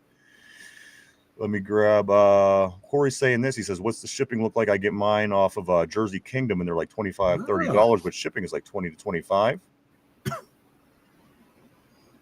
Cody says, yeah, the NFL is so wonky, and people want to tell me that the NFL isn't rigged. Good teams don't just shit the bed like that against subpar talent unless they're trying to. Cody says, I hang out with a bunch of older people. You guys are cooler than my – we appreciate that, man. You guys are pretty awesome as well. John says, I get a chubby. I get a chubby thinking about it without Viagra. Hey, now.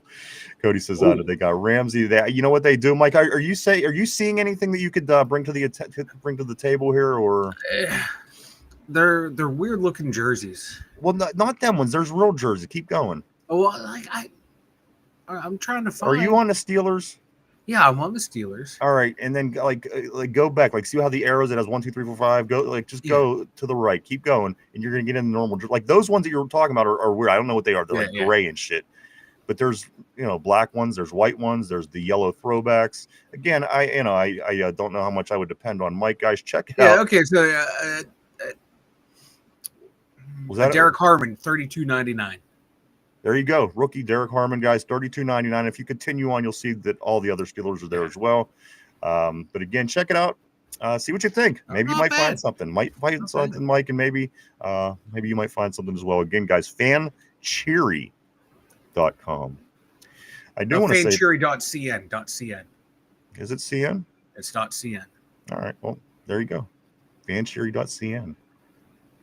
I do want to say thank you to everybody for coming and hanging out and checking us out today. We certainly appreciate each and every one of you. We truly, honestly do. We wouldn't do it without you. Thank you so much. I want to say thank you to everybody on the board. You guys always keep things interesting here on the show. And then I do want to say everybody at home, whether you be at the gym, whether you be at the car, in the car, wherever you be, thank you too. Yes. We are all over the social media. If you haven't had a chance, stop by any of our pages. We're on Facebook. We're on X, formerly known as Twitter, Instagram, Threads, and even TikTok. Swing by, hit the follow button, and keep up with what the Two Dumb Yinzers are doing on a day-to-day basis. And if you haven't had a chance yet today, hit the like, subscribe, and share button down below. It helps us out, and we do appreciate it greatly. Mike, anything before we do start getting ready to wrap things up for the day? No, I got nothing, man. This was I had a blast today, boys. Considering the start of the day that we had with the computer giving us right? issues and yesterday missing the show because of the today was a computers. blast, boys. I had fun. Thank you all. Phil says he's in the van down by the river. Nice. I've been there once or twice. I do. I see what he's saying. So he's listening to the game down by the river in the van. I do also want to say, guys, give Duquesne Pilsner a try. Really, really good beer. We have drink at every single Steeler game this year, and they are supportive of our show. So show them some love back, guys. We sure are. If you can, go out and grab yourself a case. And again, early game Sunday. No better time to start drinking than 9 o'clock on Sunday morning, I guess, right? Right. And don't forget to you know what I'm doing at 9:30. And don't forget to catch church after that, because again, guys, when the rapture does come around next time, you know. And that's exactly John's saying is the computer. The computer is the Antichrist. Let me grab this John here real quick, and we are going to get ready to wrap it up for the day. John says my son gave his Pickett shirt to his now ex-girlfriend. She asked if he wanted it back, and he said she could wash her next squeeze his car with it. Cody's saying Chris Farley. Corey says, hey there, guys. Do you get your shirts made? Where do you get your shirts made? I'm looking into my merch for Pod. Yoy to you as well, Phil. Get in touch with Mike. We'll certainly work. We'll help you on that. I'll tell you what I do. Yeah, just email me. I'll get a hold of you, brother. That, and also we're going to look at Jamal's show as well, Mike. So those two things are things that we're going to work on today. So if you need anything, don't be afraid to contact us, Corey. You know how to get a hold of Mike on the daily. If you need anything, do that. Mike, again, anything else before we wrap it up for the day? Tomorrow is the NFL kicking off for the week.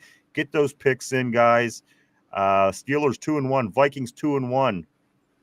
Sunday morning, 9:30, game 4 of the season. Mike, what you got before we roll? Here we go, Steelers. That's all I got, man. They're going to Ireland today after practice. Yes, they are. Tomorrow they're going to Ireland. Yeah, they're not allowed to leave a day early. Yeah, the NFL would not let the Steelers leave a day early. They don't want to give them the advantage. I know. Maybe the home team. Yeah, they tried. Because you don't really have an advantage being the home team in this game. Maybe you should get to go a day early. Yeah, because they wanted to leave today after practice, and they said, no, you got to wait till Thursday. Yeah. So there you go. We're going to do that today. Game Blitz with Izzy 6 Steelers. This is for Jamal, guys. Do check it out. Show him some love. I cannot wait to check it out. And also Corey's show as well. I'm very excited about these two shows, guys, and I think we're going to enjoy them a lot. He says this. He says, you guys, love you guys. We're live listening every night starting. Oh, love you guys. We're live every night starting at 9 p.m. So it's every night Central Standard Time is when it starts. Oh, that's awesome, dude. That is awesome. That works for me. Too, like right before my bedtime, because I'm old. Yeah, Mike will have his stuffed teddy bear. He'll be able to listen to your shows. He's falling asleep into slumber. But no, yes, these two shows I cannot wait. Yes. Guys, again, don't hesitate to get a hold of us if you need anything, guys. John says this: the NFL is paying for the trip. I think that is why it can dictate the departure. And then finally, Cody says that's bullshit. No, okay, that makes sense. Stay there till next week. Yeah, because they got 2 games in a row. They have another game over there. Yeah, that's some bullshit. Cleveland, I think. Again, the NFL screwing the Steelers over, brother. Yeah, Jamal, that's why. Again, we'll all work together, dude. I have some ideas as well I want to throw at you as well. So we'll all certainly talk real soon. Again, you, Corey. So just keep that in mind. I'll be checking it out today, and then we'll talk more about it here as we go. And also, as I said, don't hesitate to get a hold of us. Guys, thank you so much for coming and hanging out. I hope everybody has a safe, great Wednesday.